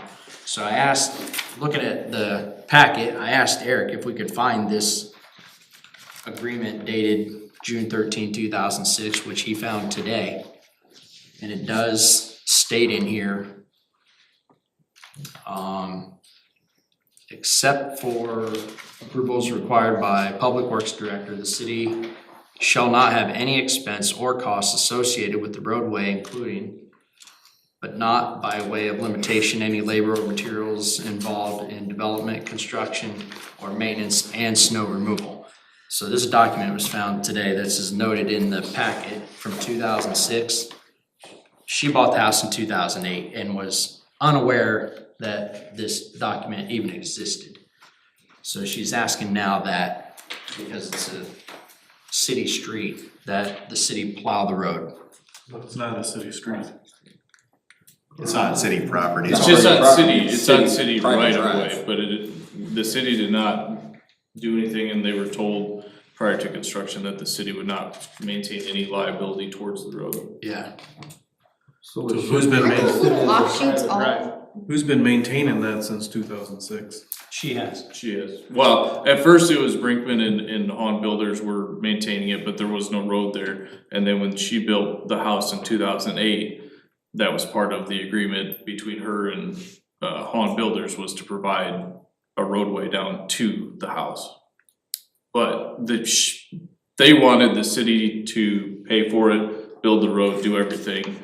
Per this agreement, that was not the case. They agreed that it would be up to the property owner, whoever that may be, to provide all maintenance, snow removal, everything. And it says per the agreement, the only time this agreement can be terminated is if the city were to construct a new road, which we are not looking to do.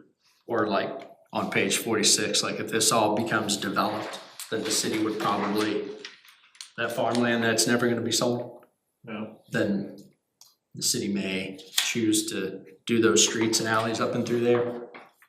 But that's her request, so I bring it to you all for discussion. Logan, how much of a pain in the butt is it to turn around there with the snowplow? At the end of First? Yeah, yeah. I know that there's like that little dirt patch there. Terrible, but it's gravel. Yep. Yeah, if they went down her, if they, Logan, you can correct me, but if you went down her road, you would just have to back straight up. You couldn't turn around down there at the end of that. Do we have an ordinance where you can't build a house without a road to it? I don't know. But that's a good question, because I'm thinking about putting a tiny home in my backyard. But this just kind of reminded me of, Eisen's asking, for us to put that road in the block last year, and he split the cost with that, right, And we will maintain that one. So I'm kind of like, We what can what's do. the difference? I don't We remember. will. It's Right. not city property. Am I not We have- mistaken? We have, things that go through there. We have sewer line that runs through there. ComEd has their water line, Joe Carroll has gas line that runs through that. In the middle of the block? Yep. Okay. But just to clarify, on the parcel map, that's all his. That's not the updated parcel map yet. And that road will go all the way through the block or not? Nope. So to maintain that, you'll still have to figure out how to turn around and get out? Yeah, but until he sells something, you don't have to do anything. Yeah, not an issue at the moment, but just Yeah, correct. just comparing Yeah. that situation to this situation. I was at this council meeting. Yeah, I see your I name was there. the first ward alderman at that time. And that was an agreement that we made with Hahn and Brinkman, Right, that the city didn't want to do that. correct. And they made it pretty clear they didn't wanna do it. I couldn't argue that. And I don't think we should change it. I mean, it's, And we've over the years had this happen, like when somebody buys a property, Cause the agreement was made with the original owner and then they come back, and so you just have to look at it individually every time and say, you know, previous Well- council voted and we didn't do it, and you have to ask yourself, I don't know if that's an. if he had that document there that said that the agreement was made with Johan Builders to put that road in, not the city. And if they put it in, I think what it is it's marked wrong on whatever map she looked at that said it's a city street. It's within the city Right of way. right of way. It's not actually a city street, it's within the city right of way. Okay, so it's a private drive that's within the city right of way. Whatever contract was done should have been recorded, because then it would be in her title work when she purchased the property, and she would know the stipulations. of It what- was notarized, so The copy that Shane has is an unrecorded copy. I'd have to look in the recorder's office to see if it was recorded. I'm not saying that has to be done, but it would make sense for her then to know as the property transfers from owner to owner, you know, what the stipulations are. yeah, whether or not they provided it to her, I couldn't tell you. Right. so she's just asking for the snow to be removed, is that right? She's asking to plow her street, that Nothing the else. city owns. But this Her street is driveway that technically. We do not own it, we just have the right of way. It's city property. Correct. We do not own any of that, we just have the Here right comes- of way Not through. city. Here comes the next problem, Barb. We go down there and Logan starts plowing it. It is a gravel road. No, It's blacktopped. It's Well, black. I'm just They saying, if it's blacktop a it? private road, But when there starts getting holes in it, they're gonna come and want us to repair it. Well, and then there's a neighbor in front of Sherry, Bonnie McCleary, that sits back. We used to do that driveway, That would be a private driveway that she could say, well, come do mine. and we used to do that one, and then, I believe Dan Clark put a stop to that for us plowing her driveway. Yeah, Because she's the only one that's on that as It's well. private, yeah. so, but over the years, the contractors would come in and they got a deal that they're working out, and then they come and you want it to be successful, and so I've seen councils make concessions when they shouldn't. You know, would you just build this road for me, or, you know, and then you're obligated, you know, oftentimes, so, yeah. Good lesson to learn about it. If we don't own But I it, we mean, won't it- take care of it, right? I'm looking at this, the city made their decision before she built or bought, whatever. She made a deal with Johan Builders. The city's not involved in that. No, that's why we're talking about it. But I mean, even plowing it, it shouldn't be our responsibility. We're all in agreement there. The terms of the agreement under paragraph 8, and I know it's not in here, but it does specifically say that the agreement is binding upon and under the benefit of heirs, assigns, licensees, inviting successors, employees, so the contract is binding on her. So maybe She's a deliver successor. that to her.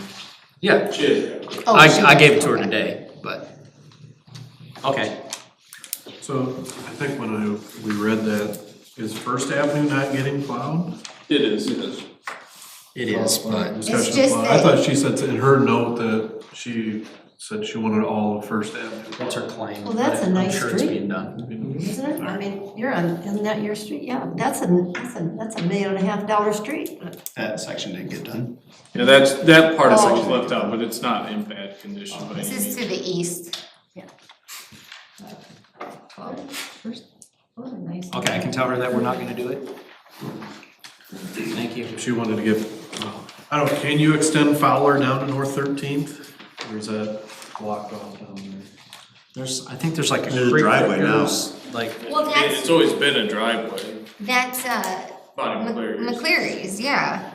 But it's probably one of those things, just like this, it's a private driveway on public property. Correct. Right. So we, Same situation as what that is. in the future, we Private. could preemptively turn that into a street, I assume. Yep. Well, yeah, If we so actually. should, and that is in the agreement, if we chose to, we could run a road through there if we wanted to. And then And then this agreement goes away. And that would be very easy then to maintain, cause you would go down, you'd turn left and, But at this point, we have no reason to construct a road, so. If you ever started building to the, I guess that'd be But the east the there. clause is in there, if we choose to do it, we just have to make them aware, and then, yes, we would maintain the road. But as of right now, we don't have any intentions of it. I think that's. Those are dead end water mains, right, at the end of those blocks? I think I remember that from an earlier conversation. all right, next we have, veterans banners. Barb would like to talk about that. Well, Sue was going to, we talked about it at our Economic Development Committee meeting, and so she was going to just talk about it tonight. Just wanted to let you know that our Economic Development Committee has talked a couple times now about what we might like to do for 2026 to celebrate the 250th anniversary. And so we've added some ideas around, and we just want to get input from you, what you think. We've talked about having a community-wide committee. Somebody that attends our meeting really would like to have a fireworks display demonstration. So anyway, we're just batting some ideas around. We've talked to some other organizations. We definitely would like to start doing veteran banners on our new lamppost. And Sue and I went to the American Legion and asked them if they would consider taking that project on, and they are very willing to do that. Savannah does it and Clinton does it, so we had two really good resources to work with about where they get them and how they do it. Both of them said it's very popular in their communities. The lady in Savannah says she has 60 and 70 on her waiting list all the time.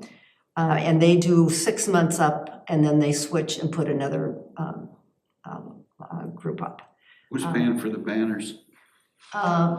The person who is buying the banner pays for it. And then whoever is doing the processing, like in Savannah, they make like $20, $25 off each one they handle. So it can be a little fundraiser. If the Legion Fulton decides to do that, it can be.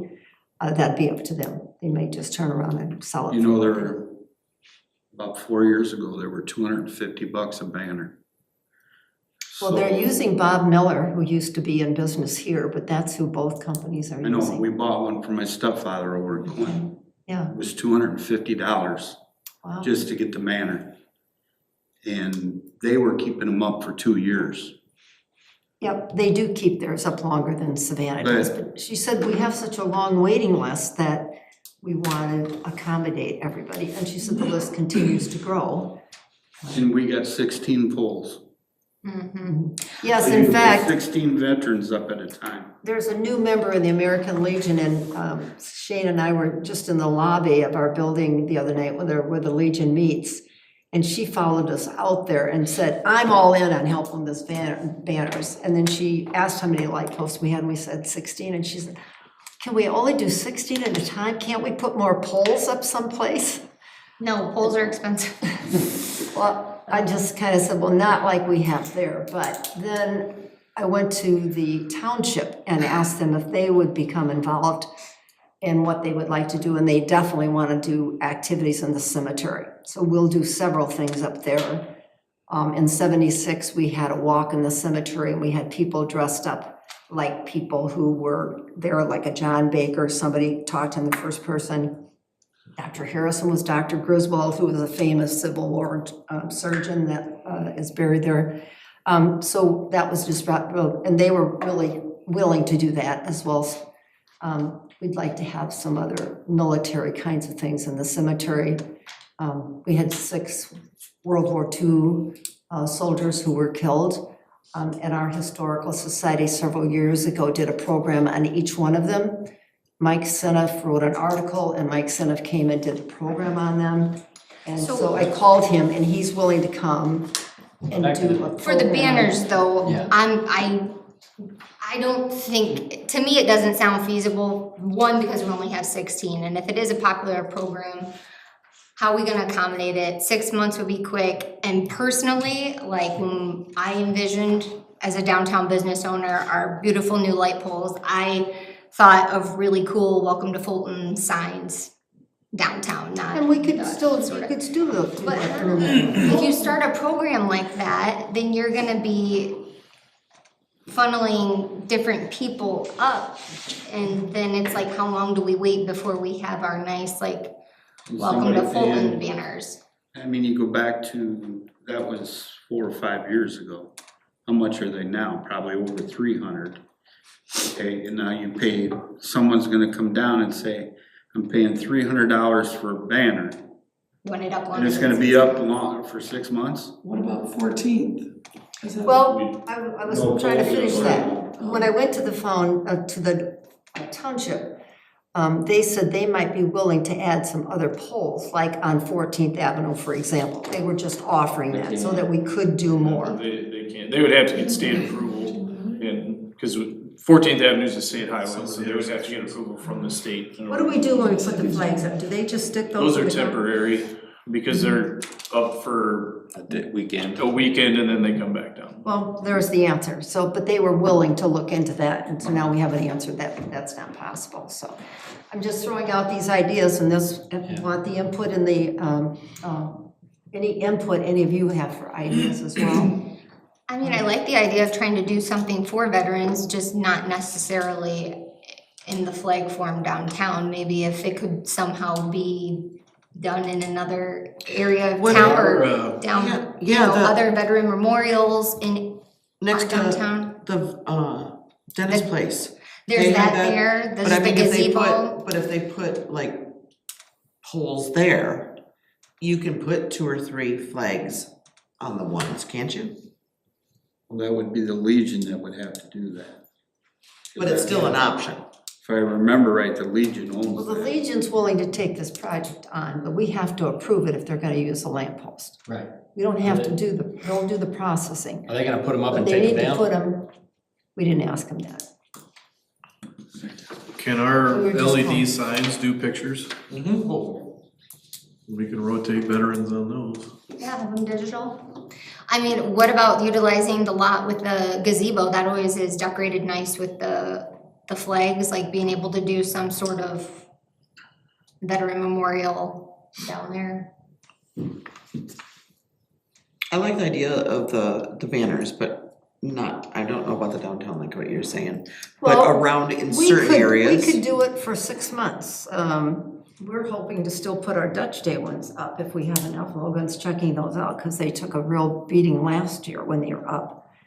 We're still putting them, and they're popular because we try to put those up at the end of March, and they're a pop of color all of a They sudden. are, I And they're think, very popular, and then we could leave those up until Memorial Day, and then we could just do something maybe in the summer, still put our Christmas decorations. I mean, Well, the now decorations now were you effective. but yeah, there's remove one no more month time for them that you to can be put the up. veterans flags up if you're gonna put them down there.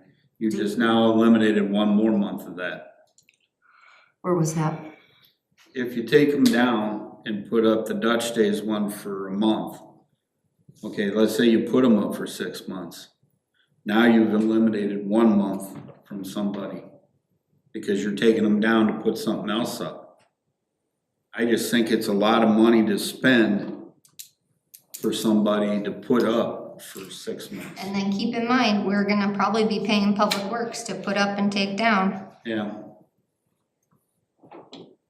You know, that's I probably just- gonna get put on them. I'm a veteran. I like the idea, but we just don't have, we're not like Clinton that's got, they have them up on Main Avenue, they've had them up on the Dike, they've had them down Fifth Avenue.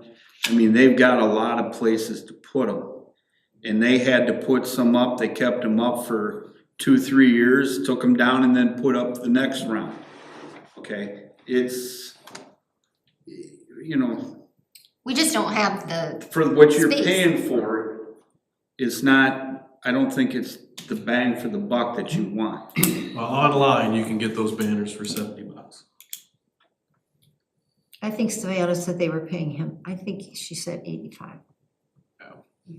I know what I paid for his over in Clinton. But they're also leaving those up for 2 years. Yes, I think that's the difference, You're Keith, is probably they're leaving them up for a much lot thicker longer time. vinyl and- But if, for something you're gonna leave up for a month or two at a time, then a cheaper banner would probably be all right, but. I just, with only having 16 poles, I just think it's not what, you won't get the, well, and if they're doing it and they're doing it, like, why are we gonna do it too? I don't know. I think we could come up with a way to honor them in Okay. a different way. Yeah. Well, you all put your thinking caps on and come back with other ideas. We're open, Okay. we're sharing these things as they evolve, and so want the input and your ideas also, suggestions. We'd like to have a community-wide picnic, not on the 4th of July weekend, because a lot of families have parties and their own things. That's the next discussion, 4th of July celebration. Yeah. So we had a meeting and we were kind of thinking about a date or activities that we wanted to do. Is Fulton historically known for doing nothing on the 4th of July? Yes. Yes. Okay. So do we want to do something on the 250th or? Eric and I kind of did some research on well, fireworks are way too expensive, but a drone show is. We never got a price on that, but I'm guessing it's not cheap. It's like Probably more than fireworks. 15 to 20,000, I think. Well, here's an idea. So 4th of July has never been our thing. Our Yeah. thing's Dutch Days. Why don't we incorporate some 4th of July celebration into Dutch Days? Because we'd already have our market here, we'd already have our people here. We could add some sort of patriotic element to either the. Our theme for Dutch Days this year is going to be with the patriotic theme. But we could even add on to that, like a Saturday night fireworks show or something. I mean, do you ever see fireworks in May? No? I don't think you realize how much the fireworks are and all the permits and insurance that you've gotta We get. kind of looked into that, didn't we? Shane, didn't you get some information on that? Yeah, but it's Last meeting? expensive. You know what? So, It's like I just Didn't said. somebody say something last year that they would do that for us? That's what I did. It was determined, I thought. so the drone show is basically fireworks without fireworks. You know, it would be nice if, everyone lined their lawn chairs up on the dike and watched the show over the river. But I don't know. That's a fun idea. I mean, A that could drone be a show. Saturday night Drone. entertainment. Drone. It's like a light show, This is up but in it's the air. fireworks. Drones. Drone. Cool. I didn't know about it either, but. Didn't the airport have like? Airport did it last year for their fly-in festival or whatever they call it. They had a drone show at night, and for the videos I saw, kind of a neat thing to do. Now, I don't know cost, but I'm guessing it's not cheap. Well, you okay with us pursuing that? Does So- anybody have a problem with that, getting more information on it? No, there's more information. And the date would just be Dutch Days? No, we wouldn't have. Oh, is Axe in town? No, we're, That was You a wanna class. No, create no, a whole no, no, other no, no. weekend? well, we talked about all we talked about is not having it on the 4th of July, because Clinton does something, families do something. So we were looking at either a week before or a week later, still have a community-wide celebration. Celebrating the 250th So, birthday here in Fulton, so I mean- unique to The 4th Fulton. is actually on a Saturday, so it's probably gonna be observed on Friday.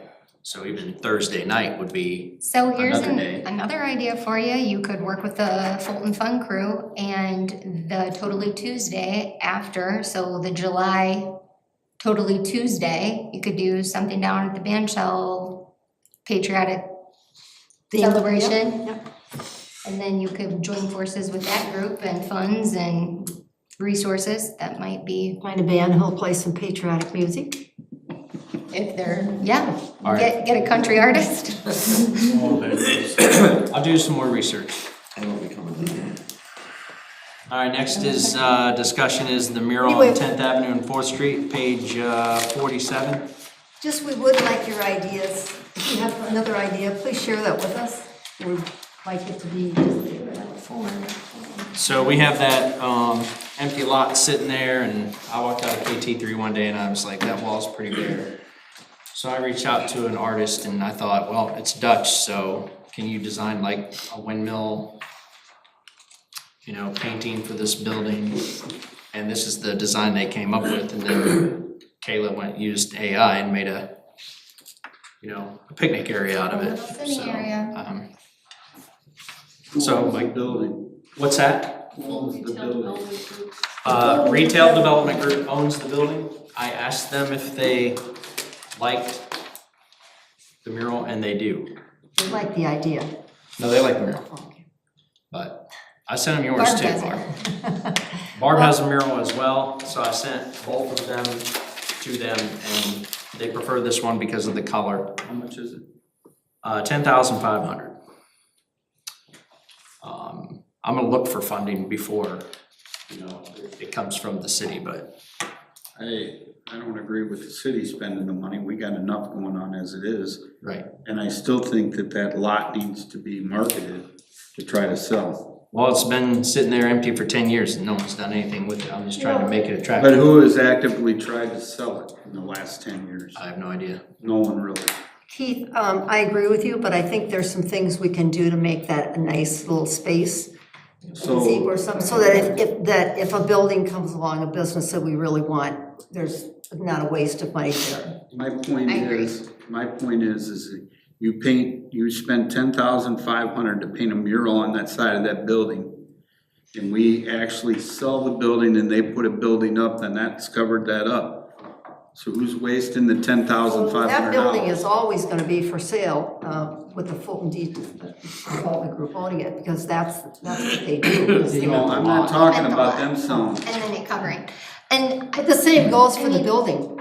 I mean, we're making no money off that lot that's sitting there empty. And we need to actively start trying to market it and sell it. Well, you make it a food truck spot and you charge $25 Yep. for the truck to Becomes come like in a there. pocket and park. Sure. Now On the you're weekends. generating revenue off of a gravel lot. Well, and I mean, if you look at it, it would be a very, I mean, ignore the mural. But if you can sell it, Well, But I no mean, one's looking somebody to puts a build building- right now, is you but almost. Keith, putting picnic tables there until it sells isn't gonna cost us a lot. Right. no, I'm I not mean, saying I'm not that talking part of about it. a permanent structure on But the what I'm ground. saying is if you spend 10,500 on that mural, and a year later we sell it and they put up a building, now you block that $10,500. I just think it's a waste of money. Well, that's right. Well, we'll pursue other So- funds so then, not let's city money. Ignore the mural just for 1 minute, say there's nothing, but could you agree that we could utilize the space? I don't have a problem with utilizing Okay. a space like that. I just think it's a waste, and I can't consciously vote to spend taxpayers' money, 10,500 for something that a year, 2 years down the road gets covered up. Yep, I I can. just don't agree with it.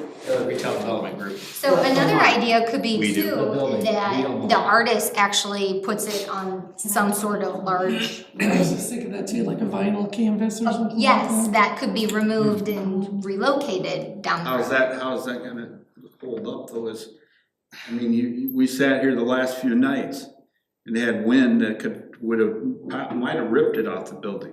So you're gonna spend talking like- 10,500 on a mural? And that could be. Well, I don't- If you guys wanna do that, that's fine. I just can't consciously vote to use city money to do it. If somebody wants to donate the money, they wanna fundraise for Well, it. you probably should ask your constituents first to see if they want, would they like to have a spot where they could go downtown, get a food from This- food, look, well, look. I'm not done. A food truck in there, different foods every week, and they got a place to sit and eat it, and you need to ask your constituents, would you like something like this down there? Well, I agree. Because I you don't- saying that you can't spend their money on this when you don't know What if I'm that's gonna saying bring is- more people downtown. What I'm saying is, I don't have a problem with the food trucks, the picnic tables. Your problem things is like that. spending the $10,500 to make it look And I nice. have talked to constituents already, cause I've had this already for 2 weeks, 3 weeks. And they said, no, they don't want a spot to sit downtown. People, no, nothing It's a bare about, brick, it's a bare brick wall right now, but dilapidated, that is all they're they staring at don't now. want it, they don't want to So they don't pay want, for they would rather look at a bare brick wall. it. Let me ask you this, they got restaurants and stuff, they don't control what their neighbor's building looks like. No, they don't, but But I the just- inside of the restaurant is appealing, right? Because Yeah, if you it walk wasn't, into you the wouldn't inside. go, right?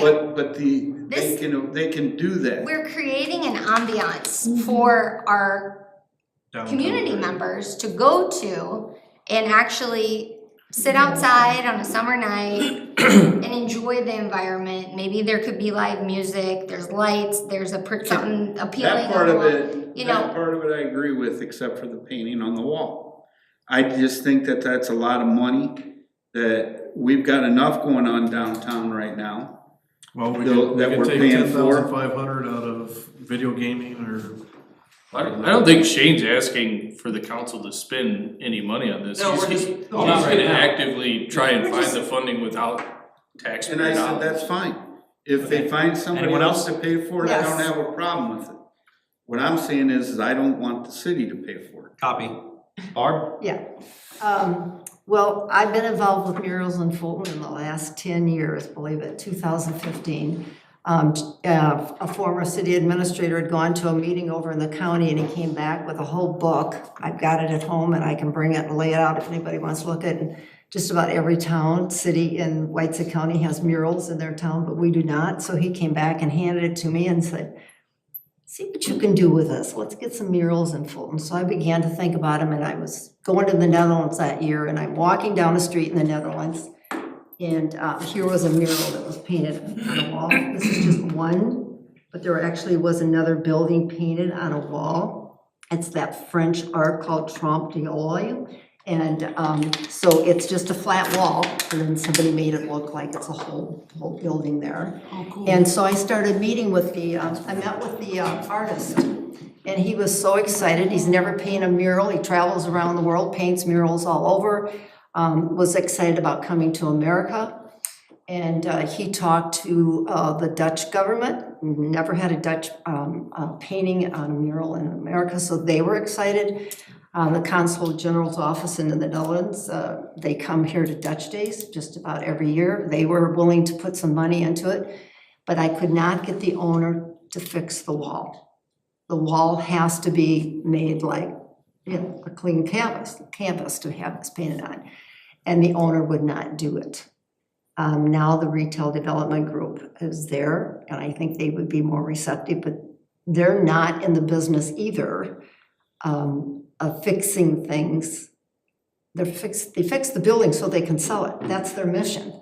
So to ask them to invest a lot of money to fix the wall. So there's a snag there with getting the wall Well, with that fixed. artist, I don't know, Well, anyway, let me finish, Jackie. So with that artist, and I've worked with him over the years, I've met with him twice when I'm there. Last summer I went, I didn't meet with him again.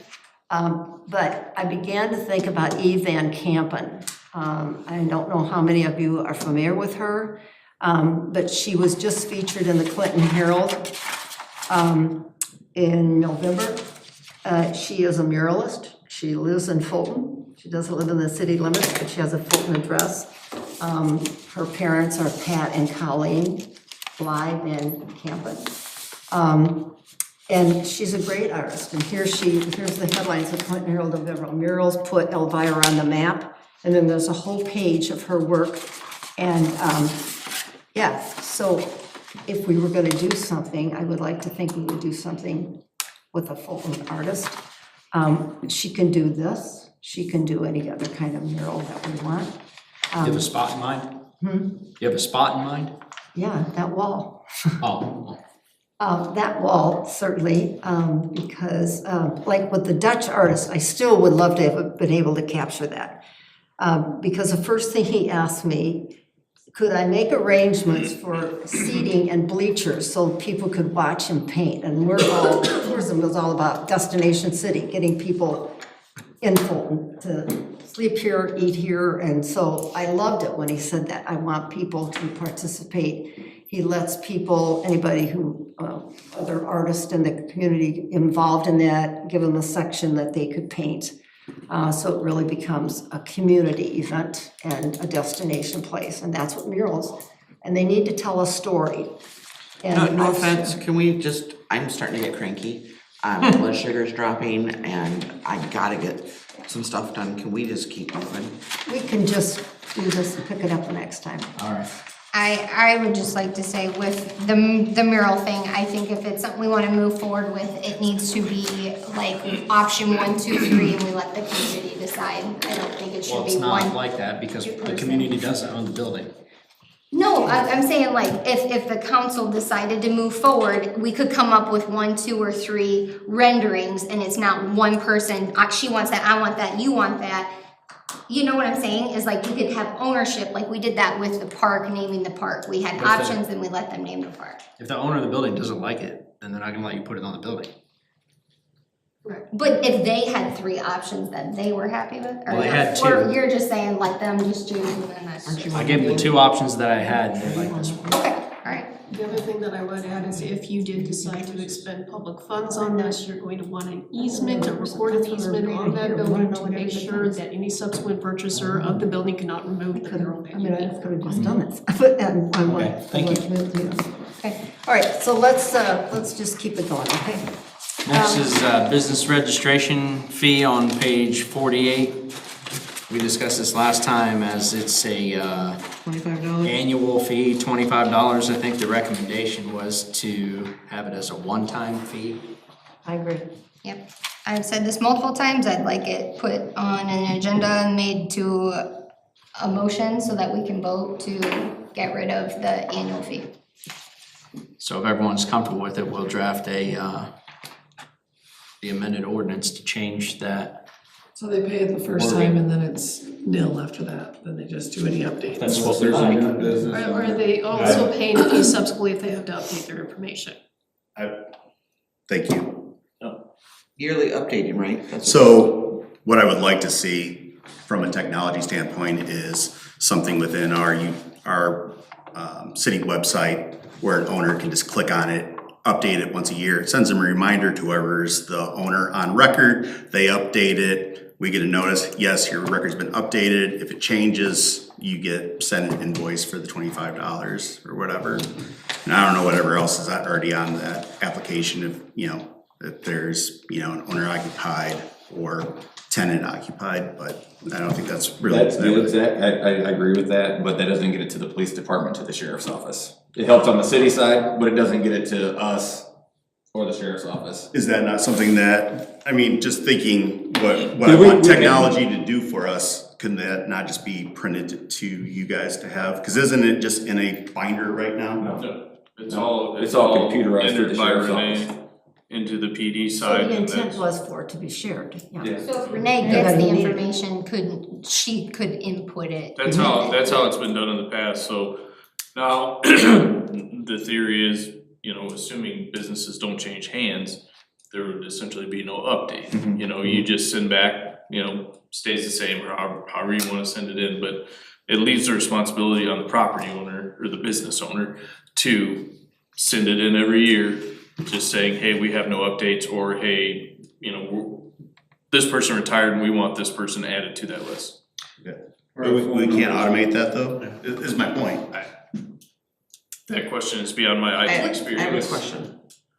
So like for me, for my business, there's me, but then if I'm constantly having, like if I have new tenants, then I would still report that as different, or you just wanna? No. We just wanna know. I wanna know who who's in the building though. No, We just wanna know No, who they the just building- wanna know the you building were the owner. owner. And like if you're out of town, you might have a key holder that you want us to call somebody because Gotcha, you're out of town, and then it would have that person listed. gotcha. Like the fire Yeah, in the exactly. apartment.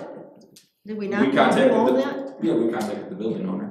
Well, and Zach, to your point, yes, it would be just a form, so the school sends out a form, it says, sign your kid up for ski, and then you submit the form. That is something that this city, that Renee could electronically send out to all businesses as long as they have a valid email on file. I think that's what he's trying to say, is let's Yeah. not mail these, let's elect. Dude, Yeah, I want it to be automated or isn't that how electronic. they went out this year, was through email? I don't know, I got a paper email, but what would be nice is if it was a link Sure. that I could done out of my mind because I didn't print it, so I forgot about it, Yeah, you I'm know, not, so. I'm not the IT whiz, you have to talk to Kayla when she gets back, but I'm sure, She could have, yes, she I'm could. sure get there's a that. way that could Yeah. happen. I don't know how to make that happen.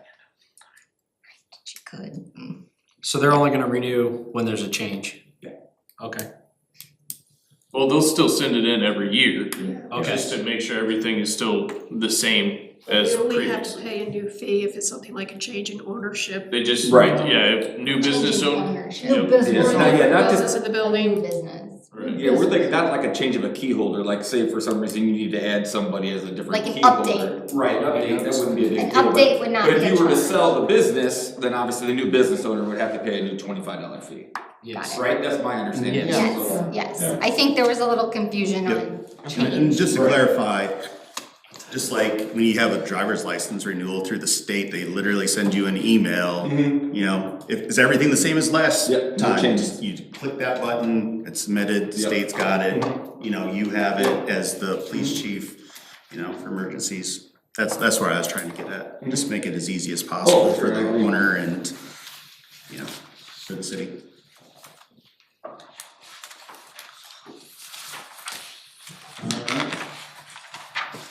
Next we have lead service line replacement. Eric, did you wanna talk about that? Just a brief, so this ordinance would allow us to apply for funding. This does not mean we have any funding yet, but this allows us to apply for it through EPA loans. So, yeah, we have not received any funding.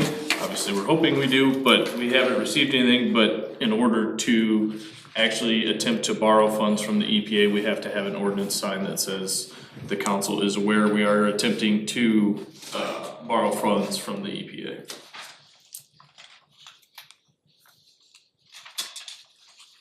That's pretty much it. Sounds good. Any questions?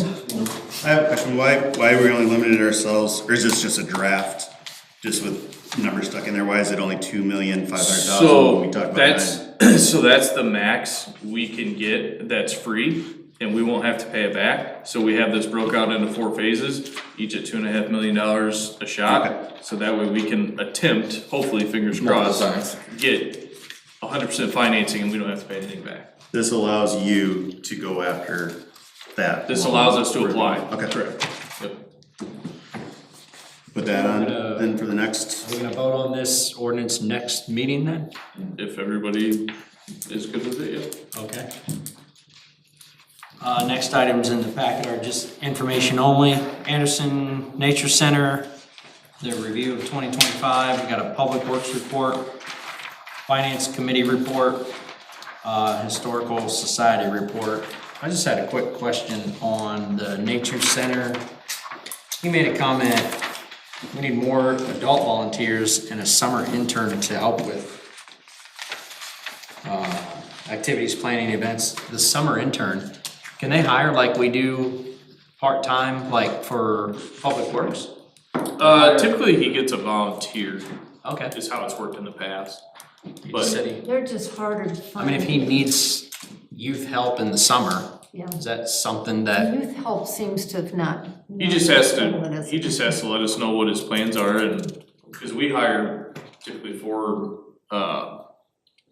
typically they're high school, college age kids. yeah, I mean, he would just have to let us know, hey, I need help with whatever. He'd And then we could- appreciate that. I thought he and did we a really could- nice job with his annual report. So, and then we could provide him extra manpower whenever he needs it, but Okay. I know when things are going on like Dutch Days and Fall Fest and, you know, when there's bigger events, obviously he would like more people there because more people are coming through and he's only one guy to talk about everything, so. okay. The Sauk Valley, that Sauk Valley program, The impact worked through the summer, Yeah. Yeah, yep. so can we connect him with, Well, and he's worked with the Eagle Scouts in the past as well. I Yeah, know and he's had a couple he's of had Eagle impact, Scouts. kids before too, so. I just noted that when I read it, sir, or noticed it. Yep. So I thought of our summer hire program with Public Works and that. Yeah, depending on what he needs help with, yeah. On the Finance Committee, there was a note on number 2. Committee considered whether adding more gaming machines would increase revenue, but data suggests limited benefit. I think that might also come down to like product placement though. Like I was talking to Rick at the bowling alley and he's like, oh, when Cheers opened, I lost customers. So they just kind of moved over there. That's exactly what that statement is meant I to know, say.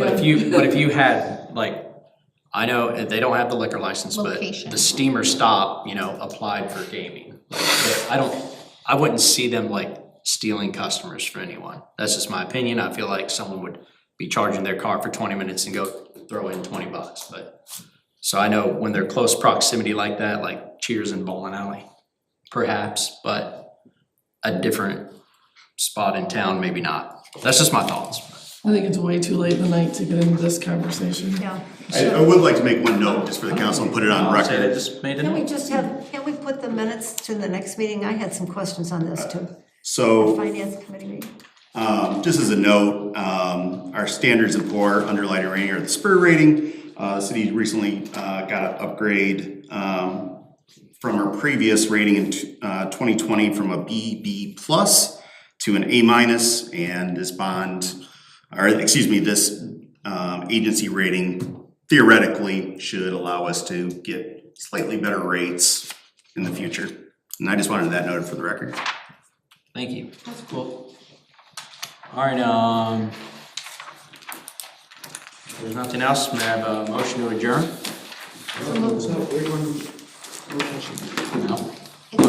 Who motioned to adjourn? I did. Keith. Second? Second? All in favor? Aye. Opposed? All right, thank you. I've got an article here on the Martin Hotel, if anybody's interested, that I wrote. Is it Tuesday? What's the Martin Hotel? Is that what the apartment building used to be called? What is that? I think I have my sister-in-law used to always say, I'm gonna get home, I'm gonna turn into a pumpkin. Is this what the, Chad? apartment